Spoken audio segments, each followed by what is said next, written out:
Well, every road I see leads away from me. There's not a single one that leads me home. The road keeps saying, friend, come see what's round the bend. So is it any wonder that I roam? All the places I have been keep calling me back again. Down in the pines I hear the cold winds blow. My heart keeps telling me, foot loose and fancy free. And the road goes by and calls me as it goes.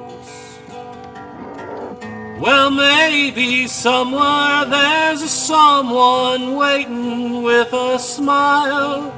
And maybe there'll be some place I can stop and rest a while.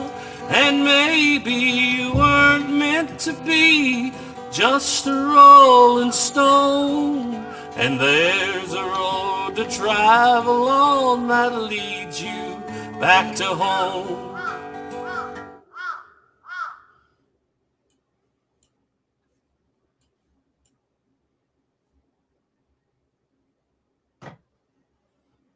I lost sound, dude. You forgot. Oh, I forgot to turn my microphone back on. I was about to say there, which way are we going with this thing? You're in charge. You're on the left. I know. I keep forgetting that on this one. I forgot. I got here so late. I forgot to move you over there. And you're the one that runs this. Yeah, and I was late. Holy Moses. Well, anyway, I want to thank everybody for coming on here tonight. Wasn't sure if we were doing one tonight or not. Some stuff going on, and I'm not going to get into it. Garrett can get into it if he wants to. Let's just enjoy the evening. Yeah, let's just enjoy the evening. But anyway, I want to thank everybody for coming on. This is just an impromptu history night. Ask me anything. We might run for an hour. We might run for an hour and a half, however long Garrett's got to run tonight. I don't have to go to bed till 4 o'clock this morning, so I'm good. I can go as long as I want. I'm going to have to go at some point because tomorrow morning I start filming a series.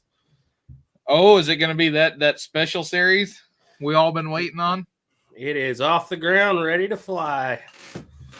I still think you need to go all the way back to the Charlottesville and just do the history of the Springfield. That's going to be part 2, the prequel. Oh, okay. All righty. So, well, as typical, once we kind of get an intro going here, Garrett will read off. And are we running on both channels tonight? Yes. And we have 40 people in between the two.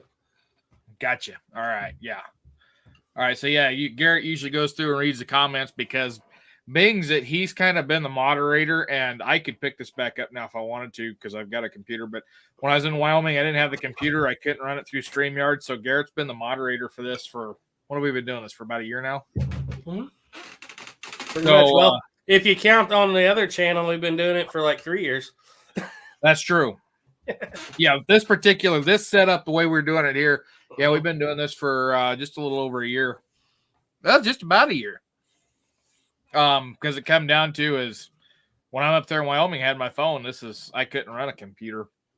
I could have, but I didn't have my computer with me. So Garrett's been kind of the moderator and runner, and I've just been kind of the face of it. So, but anyway, I'm going to let him run through the chats here.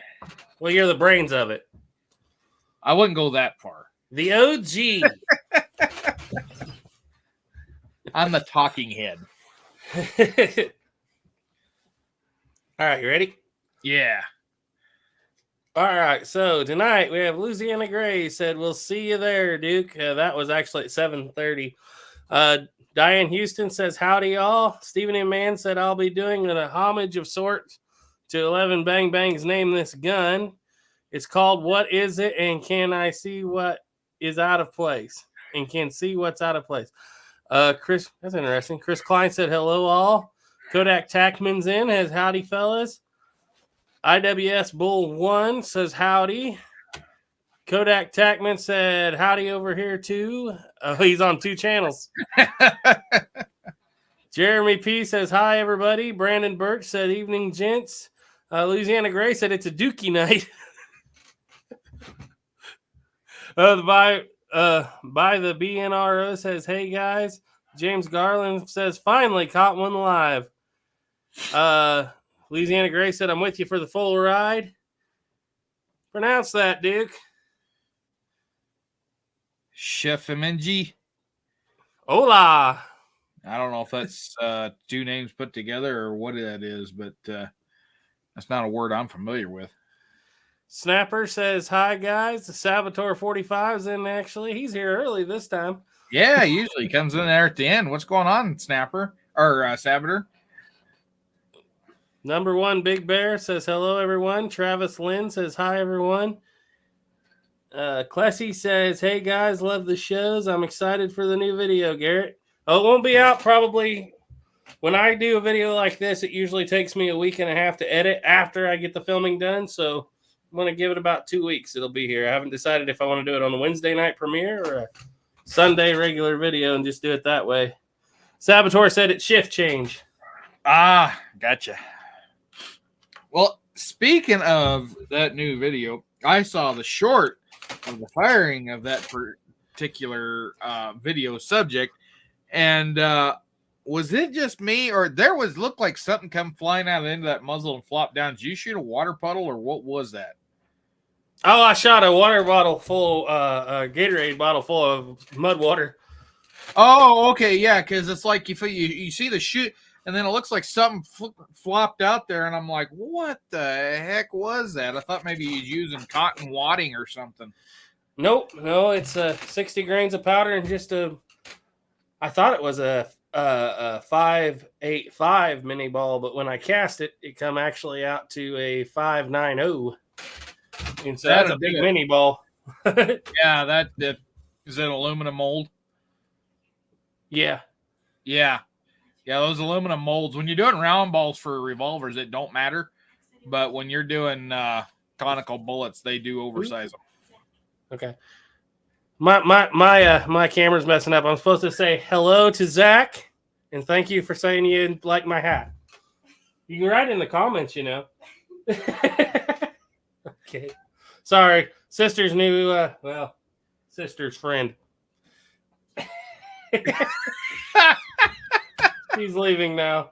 I got to fix my camera here right quick. Go ahead. Hey, it's fixed now. Oh, it is, isn't it?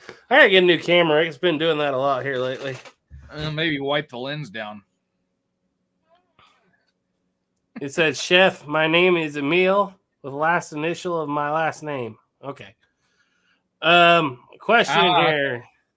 Brandon Birch said, question for Garrett. Yeah, well, this is Duke's show, but we'll do it to go. Hey, Garrett can answer questions too.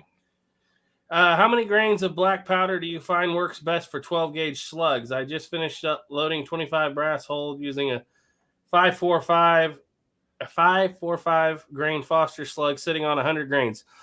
My personal 12-gauge load for round ball or slug, if you can fit it, is 80 grains. I like 80 grains. It's a nice light load. If I want to go higher, I mean, I could, but if I want to go higher, probably be in a rifle. But yeah, 100 grains is a good load. I like 80 grains. It's nice on me, nice on the gun usually. Not that most 12 gauges can't handle that, but I get better results with pumpkin loads or round ball slugs with 80 grains. Let's put it that way. Right. Okay, Chef said, I'm getting into black powder and it's a love-hate relationship. That start off, it is. But once you get used to it, the cleaning is the part that I always hated. Yep. I'll give you go ahead. Sorry. I was just going to say, you got to get in there, especially, I mean, if you're shooting it pretty regular, I don't worry too much about the fouling on the inside, but if you're shooting it once and then putting it away for a year, I always clean it on the inside just so it doesn't rust. But otherwise, yeah, shooting it's fun. That's the fun part. Yeah. I will say this, after We were lucky enough, I think both you and me probably started before the internet age shooting black powder, right? For the most part. No, actually, I got into it because I started watching Mike Bellevue's movies. Oh, okay. Well, what I found was the way I'd always been told how to do it. Everybody else on the internet did it a different way, and their way was the only way. Mm-hmm. So if you're just getting into it and you find it's kind of hard to find out what you want to do it the way that works for you. That's all I can say. There's no magical way to do it all one way. When you get on the internet, especially if you start filming it and putting videos out there, you're going to find out that there's about 6,000 60-year-olds out there that have all done it this way for the last 40 some odd years, and it's the perfect way of doing it. Yeah. Dawn dish soap, hot water, ballistol. There's 87 different ways to clean. Soak the barrel, scrub the barrel, just use a patch. Just do it the way it works for you. It's not that complicated, really. Find a way that's easy. And you know what? The way I shoot's pretty darn easy because I use the wads, and I've got all the guys. I've never used wads or lube in my life. Well, you know what? When I use wads, I only have to scrub that barrel with 3 patches, 2 wets and a dry, and that thing is squeaky clean because them wads actually scour that barrel when they go out. Yep, they do a good job, and people are always yelling at me, use grease. The grease is the historically accurate way. And I'm kind of like, yes and no. Yeah, to an extent, yeah. But it's also the hardest way to clean the gun afterwards. Leaves the biggest mess. In my opinion. Yeah, no, I put grease in, especially on a hot day when you get to shooting that grease, you got to get a really high wax concentration when you start making your own grease to get it to stay put. I think I was up to 80% beeswax to lamb's tallow. Here lately, I've gone 100% beeswax. Just might as well. I gotta use it for lube. Yeah, especially in cartridges. Traditional too. 100% beeswax is traditional lube. Yep. Frankfurt Arsenal is bayberry wax and a Japanese wax that I don't remember what it was. I can find berry wax, but it's expensive, so I'm still just using beeswax. Yeah, the Japanese wax. What the heck was that? That was it had to do with varnish, but it was not varnish, obviously. But I gotta remember. Varnish. I just read about it last night again. Okay, let's see. But where were we at? Okay, Brandon Birch said, I'll click on these tonight. We got plenty of time. Currently setting up to play around with a poor man's double rifle. Those are fun. Yeah. I've spent a lot of time with double barrel smoothbore flintlock and depends on side by side or a swivel breech. Yeah.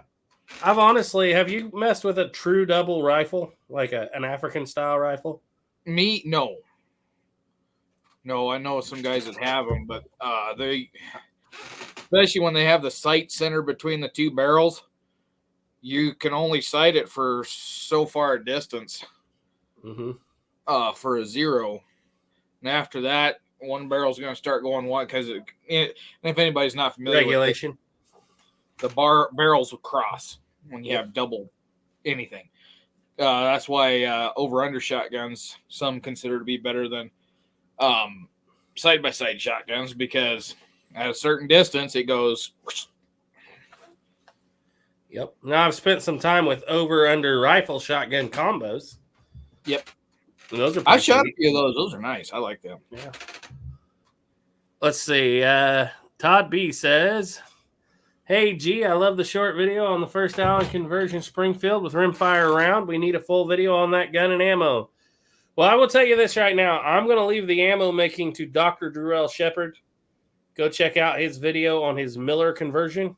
He shows you how to make it. I spent the last 2 days making it, 3 days now. Finally think I've got it perfected. I still have a little bit of a hiccup because the 28 gauge brass, for some reason, even though it should catch that rim, the extractor's slipping by the rim every now and then. But I'm to the point now where I'm ready to go. Ethan's leaving the channel for some military stuff for an extended period of time here on Friday or Saturday. So tomorrow morning, we're filming it one way or the other. Hot or cold, rich or poor, good or bad, we're filming it first thing in the morning when the ground's frozen. We can go out there. And then I already have part of the actual talking segment of that first episode filmed. I'm still working on finishing the other side of the studio. So I hope to start filming the rest of it next week, the talking portion, and have it up within the next 14 days or so. Zachary Randall says, "Hi, Garrett." Hi, Zachary. I think everybody's here to see you tonight. I don't think so. Stephen M said, Brandon looking at the 72 150 Mukwa Express. Louisiana Gray said, I agree. Cleaning is the worst part. I enjoy making my own powder, my own lead, and my own cast, but I do hate the cleaning. Yep. And cleaning a rifle is not that bad. Cleaning a musket's not that bad. When you clean a revolver, the cylinder is what gets you. Yep. But you got to do 6 of them. And a cap and ball revolver is worse than a black powder cartridge revolver by a long shot. Yeah. But did you ever got to the point kind of where, and I've been there in a way from, it's not something I stick with, but there'll be times in my life where cleaning is just a part of the experience. And then there'll be times where I'm enjoying it, being with the gun, working with the gun. Then there'll be times where I'm just like, ugh. Yeah. No, it definitely, yeah. It hits you in a wave. But yeah, cleaning, it's just, yeah, it's not the best part. Okay. Especially if it's a deep, deep clean.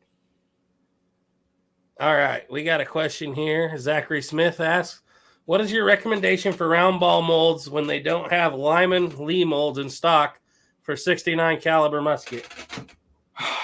Try Track of the Wolf. They have some of those traditional ball molds on there, round ball molds. And they're going to be spendy, but they're usually iron, and for the most part, most of them are really, really decent. They aren't too far off on, you know what I'm trying to say. The molds come together, line up right.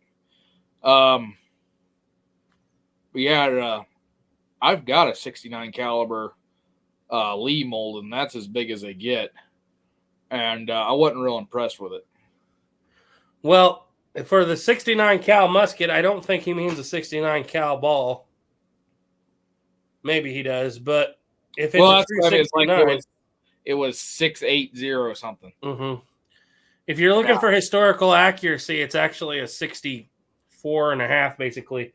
But let me call Ethan. Let's see if he answers right quick, and he can give you the flat out answer. One thing on the Lee molds, I don't like round ball molds with the Lee molds, because if your lead, it gets a little hard, it'll tear that mold up every time. Because that ball will rotate inside the mold when you hit the sprue, and it just tears up the mouth of it. Hello? Can you hear us? What? Can you hear Ethan on there, Duke? You're live. Yeah, I can hear him. Okay. There's a question on the chat here, Ethan. What is the best recommendation for round ball molds when they don't have Lyman or Lee molds in stock? He's looking for a mold for a 69 caliber musket. I went with allmolds.com, and that's mold spelled MOULDS. He has anything from, I believe, 22 caliber molds all the way up to cannon molds. They're single cavity, but yeah, they are ballmolds.com. It's in England. So that's what I use, because I cast 0.638, and I got them from him, and they're pretty good mold. And they go, and the increments are in 1/1000 inch. So if you want a 636 or a 638 or something like that, you can get them from there. You can custom order them. Very good. Thank you very much. Yep. All right. Bye. Hope that answered your question. Yeah. So, yeah, the one he said, Track of the Wolf. But what I was getting at when I was talking about my 69 caliber mold for the Brown Bass was with those Lee round ball molds. If you get any kind of lead that's got any kind of hardness in your mix, it will tear up. And even just soft lead will eventually do it. But they tear up the mouth of that mold because that round ball rotates inside of that mold when you hit the sprue out. So just be aware of that when if you're going to buy a Lee. And that's just because they use aluminum blocks. Steel blocks are better, but they're more expensive. Well, I've only had one aluminum mold start to do that to me, and it was actually not a round ball mold. It was it was actually for a 357 158 grainer round nose. But yeah, it did that same thing. It got to where it was chipping out the side of the lip right there, and leaving a little lip on it. Right, it'll go in, yeah. Yeah. But the one thing I have against all steel molds, which they're fine, but it take me the other day, I was casting those mini balls with it. It takes 30 casts to get that thing hot enough to make a good you know how I do it? Cast. How's that? I take the mold because I got a bottom pour. I don't know what you guys are using. I have a bottom pour mold or furnace. So what I do is when I'm melting down the lead, I just stick the mold right in there on top of that lead. Yeah. Get her good. And I just let it sit there. And when I can walk up and pull that mold out and it comes out perfectly clean, then I know it's at the right temperature, because if it doesn't come out perfectly clean, it'll have lead adhered to it because that lead cools and sticks to it. Once it's at the temperature that the lead don't do that, you're ready to start going. But I always throw it in the pot with the lead, and that way, otherwise, like Garrett said, it takes 30 some odd casts to get it to where it's a temperature, and you want to keep going. You don't want to take too big a break. If you have to take a break and walk away from it, just stick it back up in top in that hot lead, and that'll keep it hot. The other thing about steel is like this one right here. It's been sitting here by my desk for the last year and a half. I haven't been paying attention. She's starting to rust. I need to get it cleaned up. Dip it in a little beeswax when you get done with it every time, and beeswax will burn off and give you some flux when you heat it up. Yeah, I'm not even sure what this one's for. I remember taping it up, but I don't remember why. But yeah, I got one there. Handles are a whole different issue. Actually, I just got some. I just ordered a 6-gang, or Caleb did, a 6-gang for a 52 caliber, because that custom 53 caliber, or it's a 54 caliber 1803 Harper's Ferry. Yeah. The Turkey Creek 18. Well, he built it exactly to spec. In the originals, even though they call them 54s, they're actually closer to 53s. Right. And they got different rifling, like really sharp, that rifling in them. So we wound up having to go out and get an actual 52 caliber mold, but I did get a 6-gang mold because I used to use all 2-gang molds until I got tired of spending hours and hours and hours casting lead. Is that what you used, a 2 or a 6? I use a 2. Well, when you get to them big musket balls, they're all singles. Well, this one's a 52, but it's not big musket ball. I'm talking obviously. Like 60. Yeah. Once you get above 54, they go to single ball molds. A lot of them do, especially the Lee aluminum blocks. But no, all mine were doubles for the smaller round ball. Yeah. I imagine a 6-gang 75 cal mold would get really hot really fast. Geez, it would be 18 inches long. Well, Caleb's a 75 Lee is no, his is actually a true 69, but it's a 69 Lee and it's a 2. But it is a big mold. Yeah, okay. They must have, because when I got it, 69 was only a single ball mold. Yeah. But that's been pushing 10 years. No, not quite 10 years. 8 years. Whenever I got that brown best is when I got it. Speaking of which, I have a ball mold for that brown best. I don't remember if I gave your brother or not. Yeah. Well, he's wanting to know if you care if he joins in. He can come in. I don't care. Okay. I'll send him a link here right quick. Send him a link. Just tell him check his email and go to the sent messages. I've tried to do that. It doesn't work on the same email system on. Okay. It's weird. Yeah, I got to send him a picture of it, and he's got to type it in. All So right. if anybody's wondering, yes, Garrett has to send me invites to my own chat.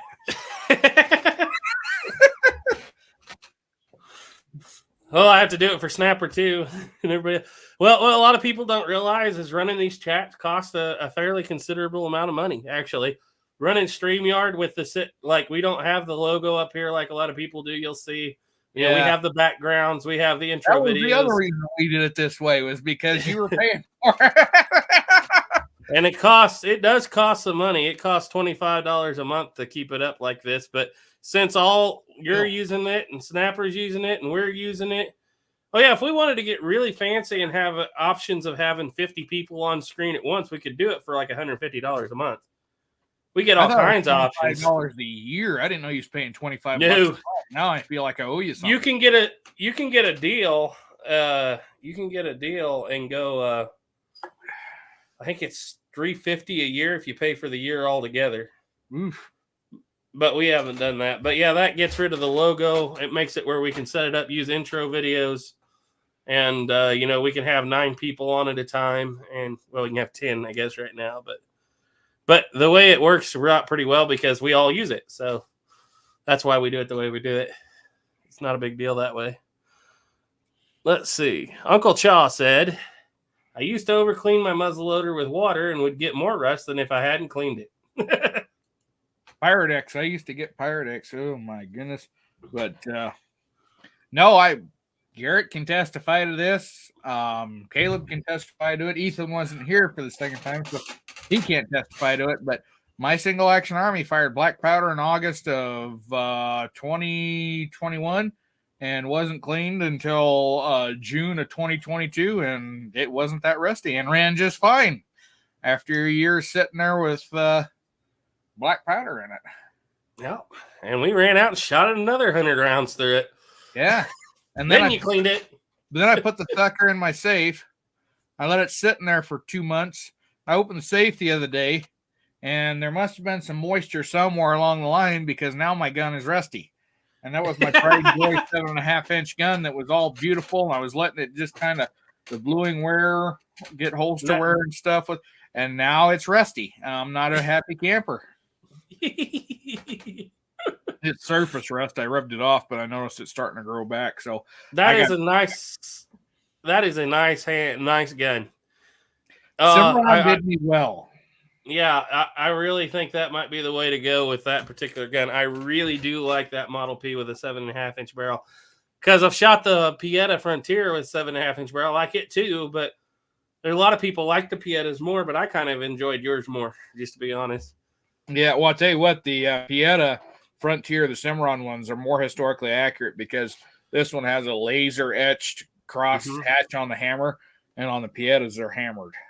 Well, I'll tell you this though, on that Pieta, either the Great Western 2 or the Frontier, they're great guns. They're really light hammers and everything, which is fine, I guess.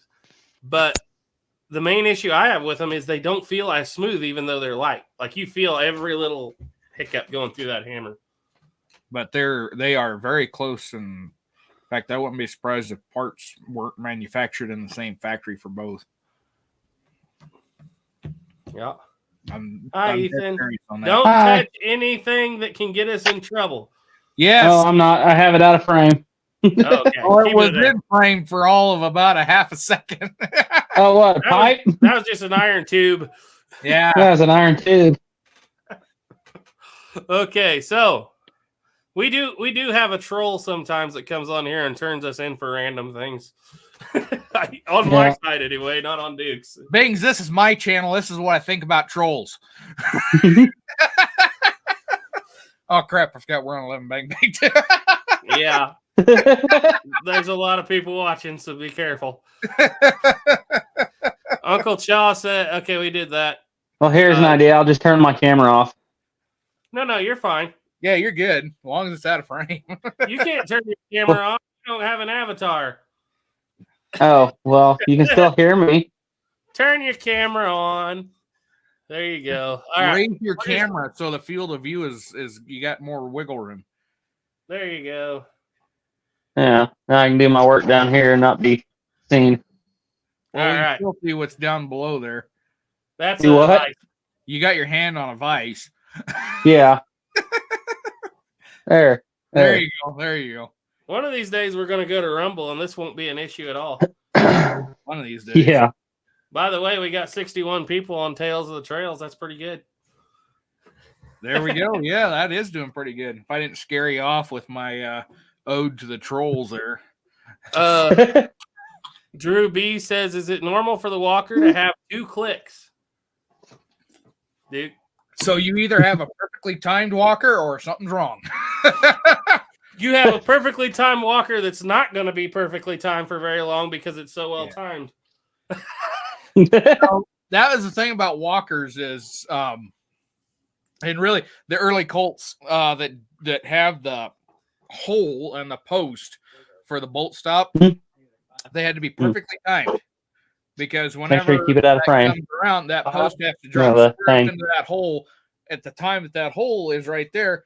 And so, yeah, a lot of them were timed where they would come off of that camera right there at the perfect timing. So if you've got a 2-click walker, that means you're perfectly timed. My walkers, if you go super slow, are 3-click, but you have to go super slow.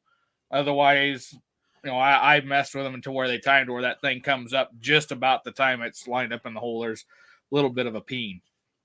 But that was a problem. If it's that close, just watch. You might be going out of time soon. Yeah, as it ages and wears, it will go out of time. But that was so once they started getting into the 3rd model Dragoon, well, even the 2nd model, it was actually the 2nd model Dragoon, excuse me, the baby Dragoon, the 1851 Navy, as they went away from that whole post system to the square notch, and then the square notch with the lead, because with the square notch with the lead, that gives you some more wiggle room when it comes to the timing on that. And here's the thing with timing. If everything is perfectly timed, 100% perfectly timed, it's going to break down faster. Yep. Because stuff is going to give and stuff is going to wear. You want it to have a little room. So to prove my point on that, and we're going to jump ahead about 100 years in firearms development, World War II is going on. And as you all know, in World War II, they didn't produce cars. They didn't produce a lot of things because everything went into war production. Singer sewing machines went into war production. They were given the task of building 1911s. I think they made 2,000 of them. And the government said, these things are too perfect. You are going to build bomb sites. Now, you'd think an absolute perfect 1911 is great until you get into places like Normandy Beach, the Pacific Islands, where there's sand and grit. When things are perfect and then you get a little dust in there, it throws it all to hell. Yeah, it's and that kind of, because Masad Ayub actually released a video today, and every time anybody at Wilson Combat talks about this, people jump all over him. And his thing is, if you've got a tightly built 1911 high end, don't drop the slide on an empty chamber, which I kind of knew that for a long time. And a lot of people are like, if you can't drop the slide on the empty chamber, that gun's too fragile. And he's like, no, every gun is designed to strip a shell out of that and slow it down. But what he said is these high-end guns especially are so tight that it's very easy. They're not necessarily fragile, but it is easier to knock things apart in there by slamming that slide forward. Yeah, I don't even like slamming the slide forward on my cheap Sauce 1911. I say it's cheap. It's the best gun I've ever had, I've ever owned for semi-automatics. I don't like letting the slide slam home on that because, just like Garrett said, it's got a bullet that's slowing down that action. Yep. So That's it's kind of like what you're talking about. Shut your car door with all the windows closed.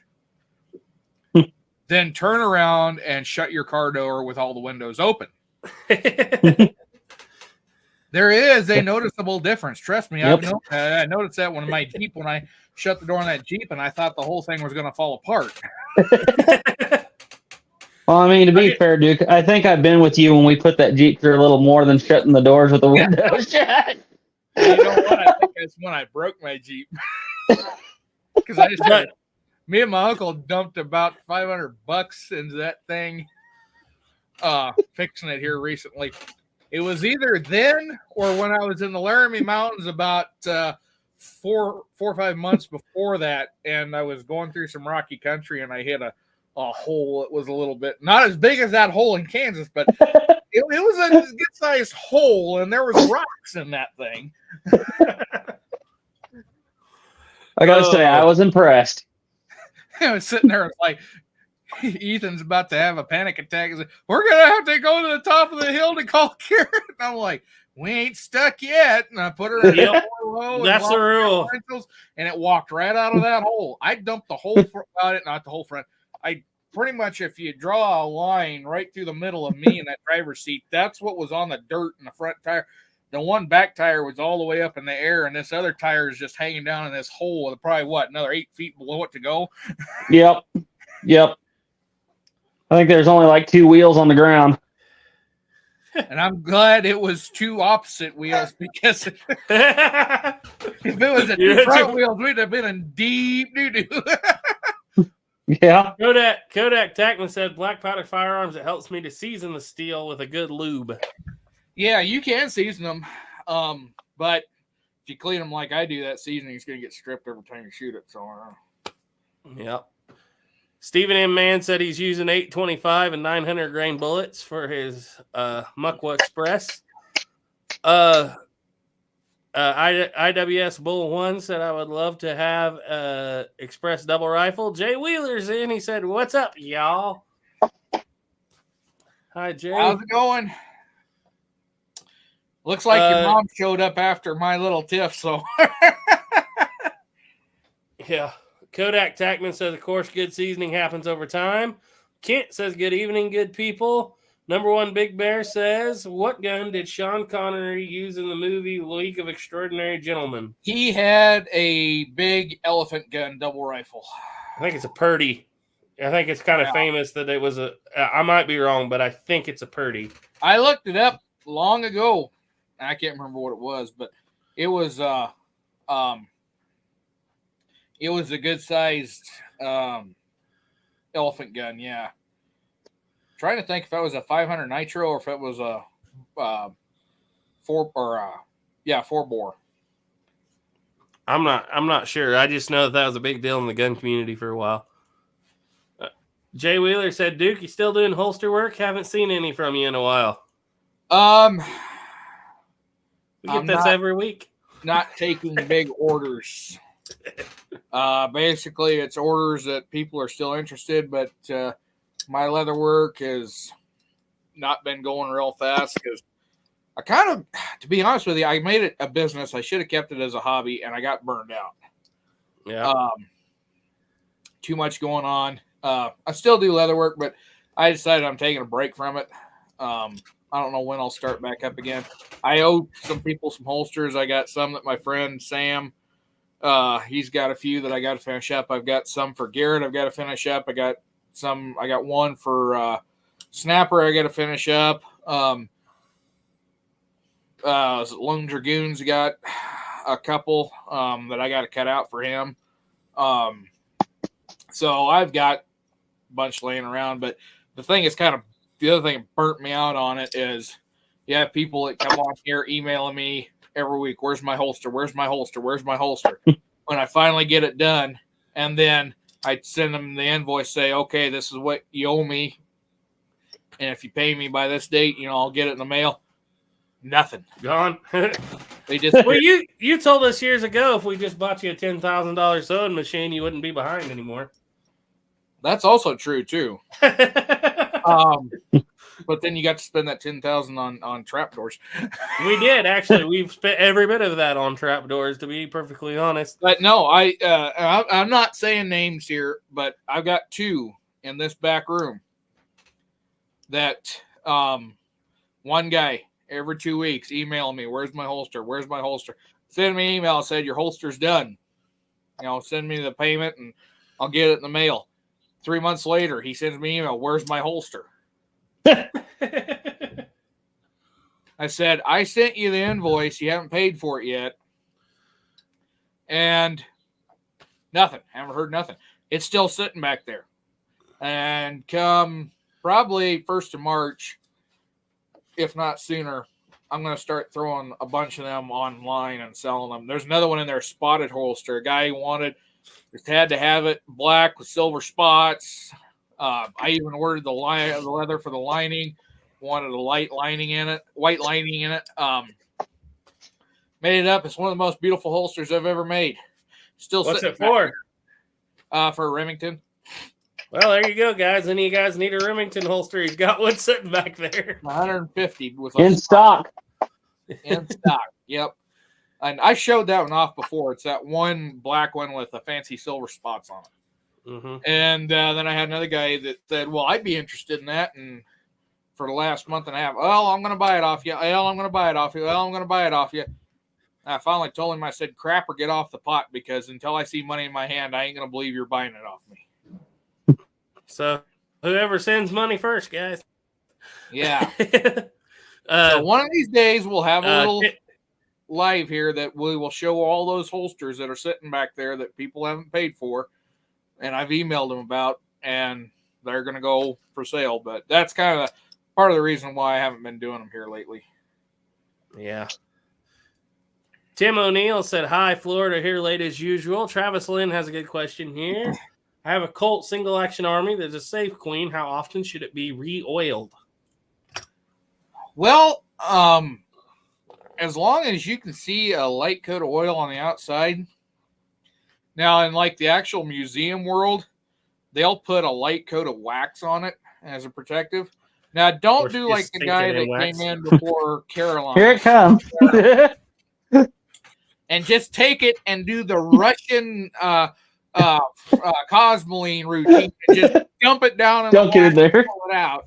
If you're going to go that route, go a very, very light coat of wax. But no, as long as you can see oil on it, every so often you might want to wipe the old oil off and put new oil on, just so it doesn't turn into grit and what's the word I'm looking for? Gunk. Yep. Reminds It me also of depends on where you live. If you live in Florida, you might want to check that dude 2 times a day. If you live in Wyoming, South Dakota, North Dakota, you might not have to check it but once every 6 months. Yeah. I was the other key to that is, if you've got a safe like mine, put either goldenrod or desiccant packs in there to keep the moisture out. All right. I think we answered that. Do you have something to say, Ethan? Oh, no, I was just going to say, he's talking about that Russian Cosmoline reminded me of, I heard listening to a lecture by Dave Pearson the other day on the brown bass, and somebody had told him and made him kind of mad. Somebody asked him what kind of finish they used on the original land pattern muskets, and before he could answer, somebody piped off with, "Well, they just dumped them in a barrel of linseed oil." He was like, "No, they did not." Well, that's interesting, because Springfield did just dump them in linseed oil with turpentine. Huh. So that might be Well, what I don't think they did that in Britain. That was a thing after the Civil War. Yep. Oh, this is Revolutionary War era, Revolutionary War era, and before. Now, if you ask what the Nepalese and the Indians dumped their muskets in, they dumped it in yak grease, and they didn't bother dehairing the yak before they made the grease. Nope. Yep. They dumped them in woodworms. Yeah, they did. That's what they did. The Nepalese did. I was watching some video of a guy cleaning up one of those Martini Henrys that came from Nepal, and he pulls out this big gob. It's nothing but yak hair and grease. Yep. I know that feeling. Cleaning up that Brunswick that Ethan bought with the original. We didn't wind up using the original stock, but I was like, "There's wormwood holes in this thing everywhere." You could hear them. Goes, "Well, I'm glad they died years ago." And then I said, "Put your ear up to that thing, Caleb. You could hear them chewing away in there." He said, "Get that away from my gun collection." And I can just grab that dude and that too. He threw it in the freezer. That's where it stayed. Well, actually, Caleb, you do realize it does get cold up in Nepal, and they've evidently survived that. They won't survive 2 weeks in a deep freeze. That's how you kill them if you want to get wood. We do for any bugs with museum stuff. It was 6 weeks at 0 or below. Yep. Okay, so Snapper, Because I'll tell you, the wood bugs that we've got up there in Wyoming, because my friend, when he's splitting firewood, he uses ash, and you find all kinds of ash borer beetles in there. The larvae in that, I have seen larvae crawling out of his firewood after it's been sitting outside below zero for weeks on end.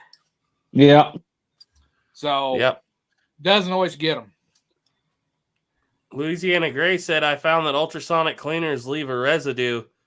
Just use Dawn dish soap in that ultrasonic cleaner. That's what I do. Or you can use Simple Green. Let's see. Maybe you got something else going on. Depends on your detergent. Okay. Yeah. Jeremy P. said, what is your favorite point or type of historical firearms? Depends on which day of the week. That conversion era is kind of the high point for me. From about 68 to 72. Yeah, that time frame. And in the French and Indian War, that time frame too, because that's when rifles are really starting to come about. Starting to really gain in popularity. So it's that transitional periods from one technology into the other. The transition into the semi-auto area, some of those are pretty interesting to look at. Innovation periods is what you're thinking. Yeah, innovation periods. Because you look at some of those Colt early 1911 models the models that lead up to the 1911. 1905. Yeah, I wouldn't mind having a 45 ACP one of them, but I mean, they're long, skinny.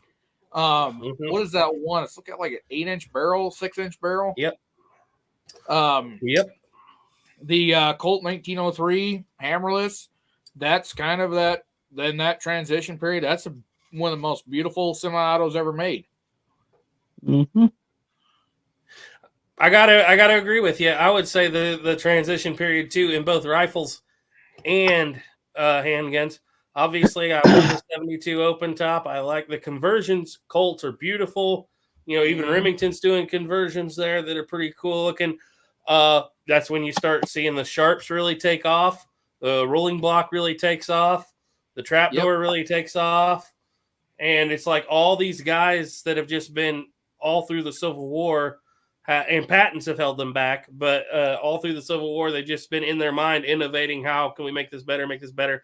After about 1868, when Roland White and Smith & Wesson finally get out of the way, just like, whoosh, away we go. And it's kind of like right now, we're in kind of one of them lulls. Stagnant. Yeah, where, firearms technology is not advancing. And it is in its own way, but it's not like it was back then. Those transitions back then were pretty quick. But we're kind of in that transition period in modern days, kind of like when the flintlock came about. Because the flintlock stays around for 200 years? Yep. So until they design laser rifles, which that's coming, or bullets that are caseless, essentially, the rocket ball technology they tried to come up with in the 1800s, where the whole works goes out. You don't have to worry about casings and everything. Unless that comes about soon, or the laser transition, we're kind of in that lull. We're in that flintlock equivalent where it's going to stick around for a long time. It also takes to drive a lot of innovation in firearms technology, takes a great deal of interest in the civilian manufacture of firearms. The flintlock rifle itself, that's kind of a civilian thing. Yep. That would drive that. And then the revolver, that's a civilian thing that was driven. The lever action rifle, that was a civilian thing. Not necessarily bolt action rifles to an extent. There were German people making them, obviously, before everybody else.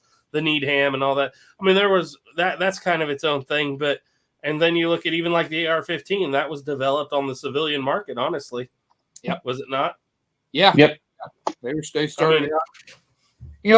Stoner. And we're in a time period right now where that civilian manufacturing of firearms is not smiled on. Yeah. If you look at it, Stoner was doing basically the same thing as Colt. The idea is get a big government contract, but until you get that big government contract, because you're not guaranteed it, you have to make something for the civilian market. Yep. Otherwise, you're not going to survive. And Colt didn't survive because Colt recently got to where they was just doing government contracts, and now guess what? CZ took them over. Yep. Think about shotguns, pump action shotguns. That's designed. That's a Winchester civilian production. Semi-automatic shotguns. That's a Remington, Browning, or FN, and then later Winchester deal. Yep. And that shotgun, the Remington model or the Browning or FN model, actually drove the long recoil system that was used in so much World War I automatic weaponry. So Still used today. Take a look at too is that times of war advanced firearms technology more rapidly. Yep. The revolver, the only reason we got revolvers, Mexican-American War. Mm-hmm. Otherwise, the revolver probably would have never come about for quite a long time. Mm-hmm. The cartridge, the Civil War. Yep. Yeah, absolutely. Centerfire cartridge, the Indian Wars. Yeah. And centerfire, they were heading to that anyway because they realized it was better. Safer. Safer. But no, in 18, because when did Smith & Wesson invent the first metallic cartridge, Ethan? 56. 56? Okay. Mm-hmm. So what about the Flaubert? Yeah, you have the Flaubert, but I like people are like, that was the first true self-contained cartridge. I'm like, it was a percussion cap with a BB in it. Yeah. I mean, yes, it was, but there was no propellant other than the mercury fulminate. Yeah. So yeah, if you look at it, they start that, and in the 50s, later 50s, but you get into the Civil War, and suddenly they start the not widespread use, but they start to see considerable more use. And then after the Civil War, they realize, hey, this is the way to go, and cartridges take over. Then during the Spanish-American War, it's going to change, what bolt actions we use. It's going to change what machine guns we wind up using. And then World War I really makes a big change in arms, but not so much in small arms as much as in tanks and airplanes and such like that. Yep. And machine guns, yeah, to an extent. Yeah, machine guns. Yeah. Let's see. Serpent Hanzo, number one Big Bears. Oh, he's talking. Okay, he's talking to another guy there. Let's see. I'm skipping through a few of these guys just to. Kerry Sotomayor said I use a hot plate to keep his mold warm. Yep. They're talking about molds there. Gunslinger asked favorite gun all time. 51 Navy. It's kind of a hard question. It changes every year or so for me. Right now it's GP 100 or 400 or whatever it is. Oh no, that's not my favorite. That's my favorite using gun. Oh, okay. But that's not my favorite gun. Like, it's really hard for me because I like trapdoors. I haven't had a lot of experiences with sharps, but the history of the sharps guns really always makes them one of the guns that I'm always going to go to. Preferably, I would have to say at the moment, the gun I have the most interest in, even though I don't personally own one, is a 1868 Sharps conversion in 5070 carbine. But Garrett, I thought the GP 100 was your dream gun. This is a different dream. I was going to see if you were going to get that. I've had several GP 100s. Yeah, obviously, but that's my favorite. Like if I got to carry one every day, yeah, I like that. But it's like this is about history. So I don't. That'd be like saying that a Glock's your favorite in a weird way. It's kind of a strange thing. Glock's my favorite for usage. Oh yeah. Besides 1911, but Glocks, they run. Mm-hmm. So yeah, come down to if I'm in a fight and I got a 1911 or a Glock to grab, I'll probably grab the Glock because it's got more bullets. But I'm not gonna lightly grab it over the 1911. I also feel like this question has to always be divided between handguns and rifles because they're two different things. Or long guns. Ethan, do you got one? Yep. 66 Charleville. How'd I guess you were going to say that? Yep. Okay. Kodak Tackman said, I see an Ethan in our midst. Yep. All right. Yeah, he hasn't been on for a while, so. Yeah. Okay. Which country do you think has the most underrated antique military surplus rifle? Now, we're going to better stick to that last word there, rifle. I'd have to say that Egyptian, the one that gives, the one that gives you the grand thumb, but takes your finger off. that loads your thumb into the chamber. That's no joke. They're kind of cool. I had a chance to have one of those, and when I about got my thumb pulled, I decided against it. What do you think, Ethan? Military surplus rifle. Ooh, I don't know. I'd say the trapdoor is probably one of the most underrated military surplus trapdoor rifles, just because everybody loves to hate on them because all the big gun tubers have got on there and said, well, it didn't serve long. For 30 plus years. It didn't serve real long. I mean, it served a really long time, dude. Compared to the AR platform, that is the only one I think that served longer. No, you do have a point. That is longer. Honestly, longer than 1903. Because 1903 was 03 to what? Well, maybe the 1903 might have been longer because I think it was 60 years. Because they were still being fielded in Vietnam. Because they used it as a sniper role. Still in Vietnam. So say 60 years there. Yep. When you say the AR-15, that means you're still including the M4 and the modern I'm variations. saying the AR platform. Okay, so then we say the trapdoor platform, right? Trapdoor platform. Yep. 60, so that's not the 73 trapdoor, but that's all the trapdoor. Yeah. 66 to 1916. Oh, that's right. Yeah, they were still being used. Yeah, I'm thinking 1892 or 4 when they go over to the bolt. 50 years. No, they kept them. They were definitely still in 1899 in the Philippines. Definitely still in the records being used. Still in the arsenals and being used up to 1916. And 1917, they put them in the civilian marksmanship program and get rid of them. So maybe it is the third, but I got to say, 50 years is a long run. Yeah, so it is a fairly long serve, yeah.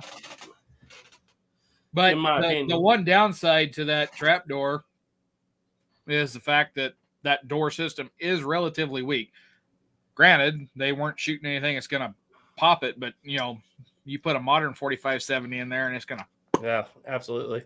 It's kind of like arguing against it's kind of like the same thing as arguing against open top Colts since the Civil War, saying that they're a weak design. It's like there's nothing there that's going to break it at the time.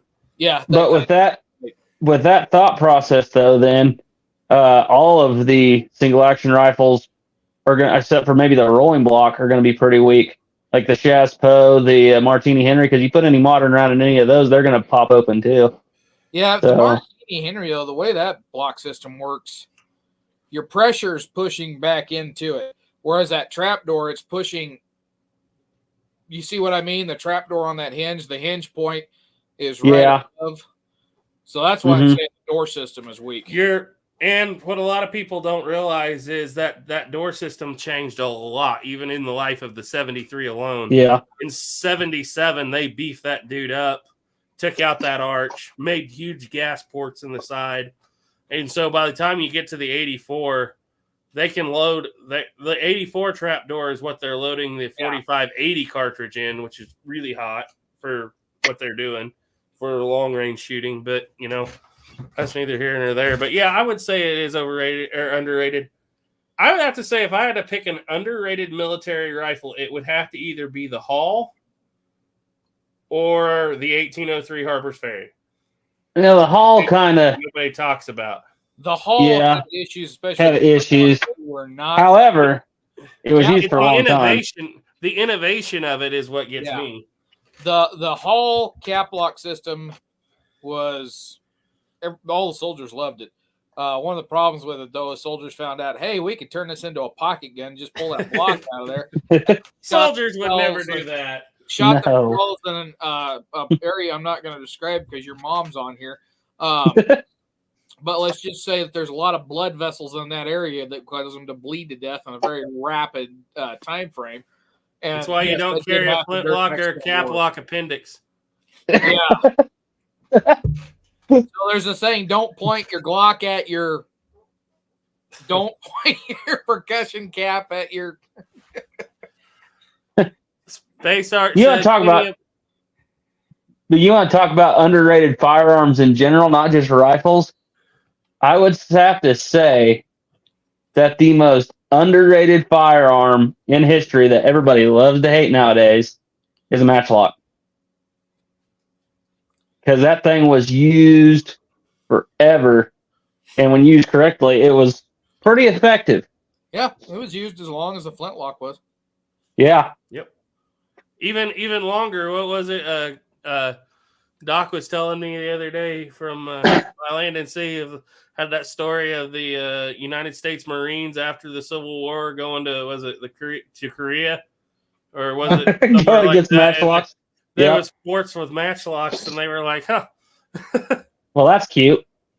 Behold, my trapdoor. They didn't have trapdoors. Well, they didn't have trapdoors. That's right. The Marines get updated last. They're like, hey, we still have the upper hand, though. One thing about a matchlock, though, is if your match gets wet, just take an ember out of the fire and put in that thing. And if it's not a spring-loaded one, if it's just one, it'll work. Well, that book that unreleased, it's in our unreleased wheel. Yeah, don't get me started. Already made, except for the shooting. There's a very interesting story in there that takes place in Maine. I want to say it's pre-Pilgrim, so it's like 1680, 1690, not pre-Pilgrim. It's like right around 1600, I should say. And anyway, the story is the captain is on the boat on the river up there toward Maine, and he gets all his guys together. Well, the Indians have already learned at that point up there that they're trading with that if you take away the fire, these guys can't shoot. So what they're doing is when they're on the boat, they have a man standing with a torch at all times. So these Indians are trading with, kind of friendly with him. One of them goes up there and asks if he can light his pipe with a torch. Well, the guy gives him the torch and he throws it in the water and then jumps off onto the shore. And they're all sitting there. And the Indians start grabbing the ropes and pulling the boat in. What are you going to do? He said, I commanded them to stand back so I could go on shore and get fire. And he said they wouldn't stand back. So I like they hacked the ropes and sailed away. Is what they did. No, they I like the end of that story because they ended up he got them all in line. No matches in the guns. Guns are unloaded. Gets them on line and gets them ready to fire a volley, and that was enough to scare away the Indians. They got the ropes cut and got back out in the river. That was the long short of it. I don't think those guns are going to go off, but I would really be disappointed if they did. My phone is just about to die, Garrett, so I might have to get off here. Okay. But see you later. Okay. All right. Bye-bye. Yeah, catch you later, Ethan. See you, bye. Gina Wood said, good evening, guys. Hello, Duke. Space Art asks, cleaning a black powder gun out in the field back in the day, what difficulties would there have been? Losing parts. That's the one thing I will give a Remington.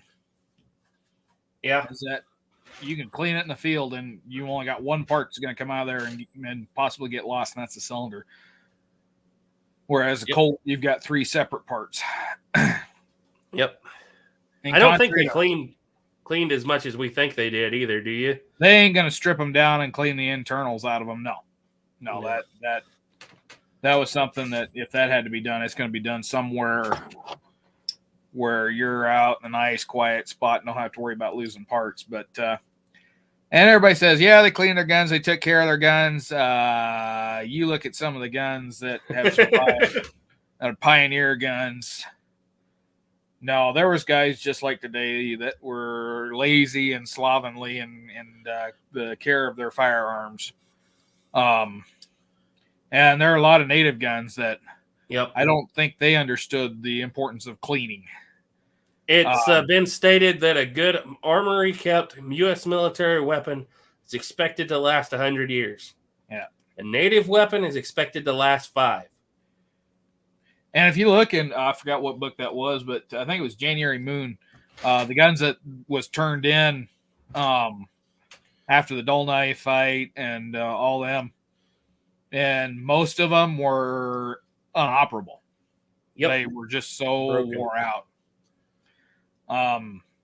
Broken stocks, broken barrels, burst barrels, parts missing, parts broken. But mostly lock hammers. Lock hammers are bad. Like I said, there's a lot of pioneers and early ones that they didn't take care of their guns either. Mm-hmm. That reminds me of a question Josh from Wild West Extravaganza asked me one time. He said, most of the people today have their grandpa shotgun that was around 100 years ago. Where are the muzzle loaders in the 1890s that were in existence in the 1830s? I said, used up, gone, broken, trashed, most of them. Yep. There's a tool. It wasn't a collector's item. And then there were some people that, they were really good about cleaning it. Like, when I was up on the ranch in South Dakota, guy that I worked there for, he had a couple shotguns that you didn't want to fire them. There were a couple single shots. One was a 12 gauge, one was a 20 gauge. And the 12 gauge was held together by electrical tape. And when you closed it, it was so loose that we weren't ever going to fire that thing. But you look at my grandpa's 16 gauge that he probably bought about the same time. It looks just as good as the day that Grandpa bought it. Yep. The only thing that's different on it is Grandpa took that beaded front sight and he sat there with a file watching TV one night and he filed that thing down to where it was barely a nub left. In my eyes at this point, I can barely see it. But I tell you what, Grandpa didn't miss. He's fine-sighted. Grandpa did not rarely missed with that shotgun. Yeah. Stephen M. Mann asks, have you boys seen my new rifle? No, I haven't. I've gotten to where the only thing I really watch on YouTube, well, for one, people I'm subscribed to don't show up. It's very rare. I have to go looking for Garrett's videos to see them when they upload new stuff. So most of the stuff I watch lately is just kind of, I've been watching a lot of crime documentary things here lately. That's been what they've been popping up on mine, but I don't watch much gun stuff on there anymore. And to be honest, it's getting to the point where it's all the same thing. The good channels that used to be really good when I'm done there, all advertisements and fear mongering. Mm-hmm. And I still watch Mike Bellevue every so often. But Dustin Weiniger, I still watch him. Arizona Ghost Riders, I still watch. But otherwise, a lot of them just don't even I don't even know they've been uploaded. Yep. Gina Wood said, I'm drinking Coke in your honor, Duke. Cheers, except this one's empty. One guy said, good evening, guys. All right. Here's a good question for you, Duke. IWS Bull 1 says, which addiction is more expensive, the Jeep or black powder guns? Well, I use the Jeep more lately. Now the Jeep is it's at that point. It's 15 years old, and it's starting to have a lot of things replaced on it because they weren't replaced beforehand, like spark plugs. I replaced them this past October because they've been in there for 15 years. And then, I had to get new shocks, all kinds of new stuff. Yeah. Very interesting question here. Just Having Fun says, what would a holster look like for an 1871 rolling block pistol? I don't know. I think I have the answer. I probably have the answer too if I went and found the book. I got this. Duke, you need this book if you have any others. Let me go grab the one that I need. Indian Wars cartridge pouches, boxes, and carbine boots. I do need that one. By Be right back. I don't know if that's in here because it's the carbine boot. But you're talking like a pistol.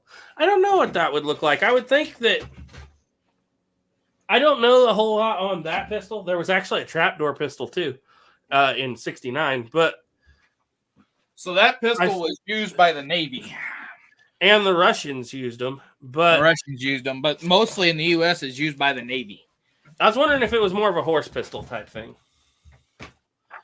So Because I know that when they tried to design the trapdoor pistol in '69, that was thought it was going to be a horse pistol. So I'm going to guess it's going to wind up looking like one of those horse pistol or a horse pistol. One of those. It's probably a bucket holster, but I don't remember if they have one in this book. Got one for a Savage.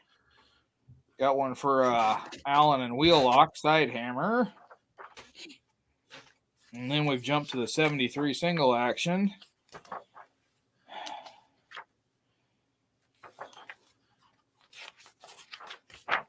All right, and there's carbine stuff. There's more carbine stuff.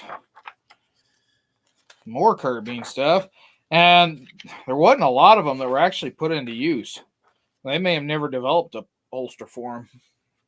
Yeah. I think in the Russians anyway, it's a horse pistol type thing. Maybe not, but yeah, where it's kind of a bucket with a flap. Yeah, be my guess. They did not have one there in the civilian section, so let's go. Since they're not Indian Wars type things, I haven't seen a whole lot on it. But the bucket holsters were still in use up through the Civil War. Yeah.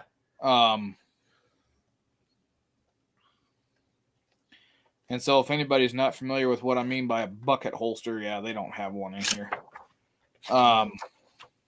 I'm sure if you looked online, you could find one. That right there is a bucket holster. Yeah. You still there, Duke? Yeah. I'm doing an online search right quick, so I didn't want to lose it.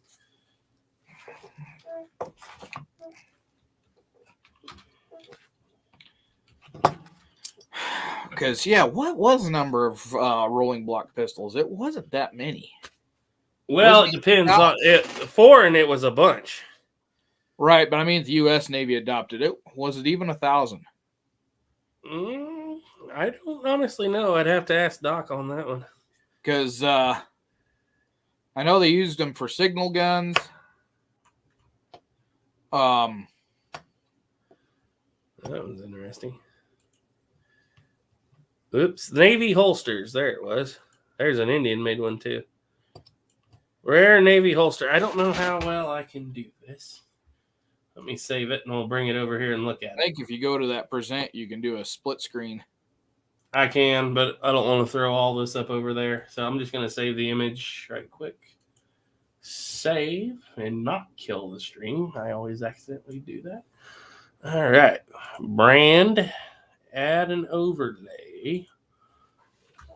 Room desktop. Okay. And boom. Yep, so that's basically a bucket style that's been modified for it. That is a U.S. Navy holster. And that's the belt loop on the back. Look at the cant on that thing. It has that modern day cant to it. It's got a forward cant. But that's crazy. That is a modified holster. Oh, has it? It looks like top's been cut off. No, it's either modified or the strap. I bet the strap come off of it. Oh, yeah, I see where it was wore right there. Yeah, so there's something was sewn to it there, and it has since detached. Is that the only picture they have of it? Well, let me go look again. Was it at an auction house? Yeah, I didn't look real close. Let me see here. Ancestry Guns. Yeah, they got a front picture of it too. Hang on. Yeah, it has a finial on it. Okay, so the flap. Hang on. Yeah, I'll get it just a second. Yeah, I just found it too. Let's see. Add overlay. We can look at it here. Oh, there's a model 1901 rolling block pistol with a holster, and it's just a Mexican double loop. There you go. But yeah, Yep. there's the yeah, it had a finial. You think it was an open? What would the Navy have used open top holsters like that? You'd think it doesn't protect the gun and well. it would have had a half flap strap across top. Yeah, that could be, yeah. So, oh hey, there's a book called U.S. Single Action Cartridge Handgun Holsters, 1870 to 1910. And the picture that they have with that rolling block pistol in it is a looks like a regular 1860 full flap.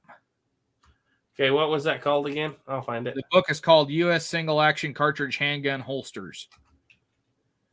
Well, I probably could get it just by that. Did you type in 1871 holster? Yeah, and it popped up several pictures down. Okay. There's a Native American holster for one. I saw that one with the red beadwork. Yeah, that's kind of pretty. Let's see. But it's a full flap. Yeah. I'm not seeing the one for the... I see that one again. Let's see. Where you at? There's that one. Oh, there it is. Yeah, there it is. Rare Remington rolling block, full flap holster. All right, let's grab that without killing the stream. Brand, overlays. Is this one you're looking at right here? Yep, very similar to that. So yeah, it's a full flap. That looks like something more the Navy would use because they're all about protecting the gun from saltwater. Yep. Well, in the military, they at that time period, every branch used a full flap. They didn't go to half flap until 1874. Yep. Trying to figure out where I left off on comments. Oh, okay, there we are. Sorry. And I think that was due to, if I remember reading that, one of the reasons for the change was due to soldiers dropping their guns and shooting themselves because trying to grab the gun with that full flap. And I've done that. It's not easy to do. When you've got a half flap and you pop it out of the way, you can get your hand all the way around the grip. Okay. Classy has a question. Any of you ever opened up a bullet resizing die to a couple thousandths of an inch? I have a Lee 376. I need to open up to 377 or 378. I'm thinking emery cloth and a drill. They don't make a 378. Somebody does. I'd start looking around because I've found them. They usually go up in increments of what is that, thousandth? Yeah. Yeah. But I mean, what the thing of it is that your emery cloth, you're not going to get the precision that you'd get with a CNC machine. It's been so long since I cast for 51 Navies. What's the bore size of the Uberti? Is it not a 3.7? I've cast 3.80s. I know I have. Right, yeah. The bore size on that, I don't remember what it is, but I know a 3.75 falls out of the chamber. Yeah, and I don't know if he's right here talking about. I don't know what round he's talking about either. But if you really need that big bullet and size it down, if it is for a 51 Navy or something. Obviously, it looks like that's what you're going for there, unless it's some kind of rifle round. Think about if you need a really big bullet for like an original, go for the Air is Gone Richmond Lab mold. That thing casts a 390. You can size her down to whatever you want.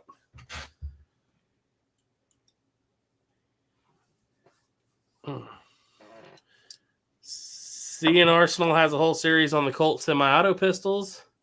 Yeah. Yep. Question for Ethan. Sorry, he left already. Size of flint are you using for the India muskets? I ordered 2 pounds of the original British and French flints from IMA, hoping they're serviceable in the MH 1816. You gonna answer this, Duke? You want me to? The only flints I bought were for the first flintlock I had. I don't remember what size they were, but when I got up to the brown best, I was buying 7/8 inch flints. Mm-hmm. If you want to make it easy, go to Track of the Wolf.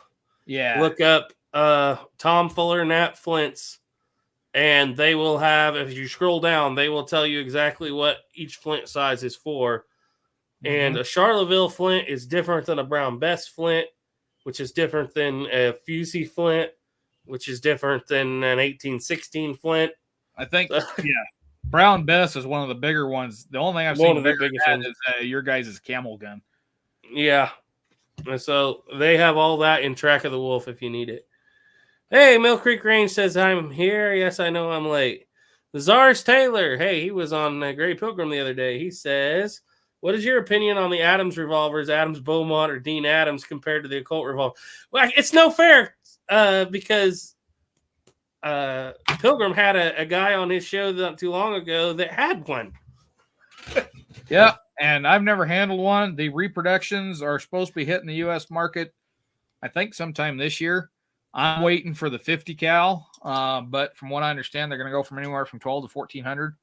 More powerful than the Walker. We'll see if I get one. Well, we might all have to chip in on one. We might have to. But the 50 cal Beaumont Adams. Yep. It may or may not be more powerful than the Walker. Certainly a bigger bullet than the Walker. Yep, you don't need near as much cylinder. Powder charge is going to be behind it. You don't need as much cylinder length when you got a bigger round. Yeah. Jared says, Duke, Jared 1860, when did modern leather carving come about? As in Sheridan style or Western style? What did they use in, say, the 1860s for carving or tooling and carving? Sorry. So you can go back and if you start looking at like things like saddles and pommel bags or other saddle bags, you can kind of watch the Sheridan carving that's done nowadays was definitely getting in late 1880s to early 1890s. You can almost track that stuff pretty close. So I got a set the saddlebags that Garrett has, the pommel bags. That style started coming in the early 1850s, and by the late 1850s, you're starting to see some carving and tooling. It's basically, there's a lot of the carving detail. There's border stamping. They have stamps for border stamps, geometric border stamps. The tooling on the flowering itself is there's some beveling and some seed work and a lot of decorative cuts. But as you start getting further in time, you get into the 1860s, the floral tooling starts to get a little more intricate through the 1870s. And by the 1880s, it's getting pretty much like you see it today. And you can track that on holsters too. On the cover of this book, which I don't have my cover. I don't know where my cover went. There's one holster in here. Okay, now I got to find it. Hang on a second here. I went too far.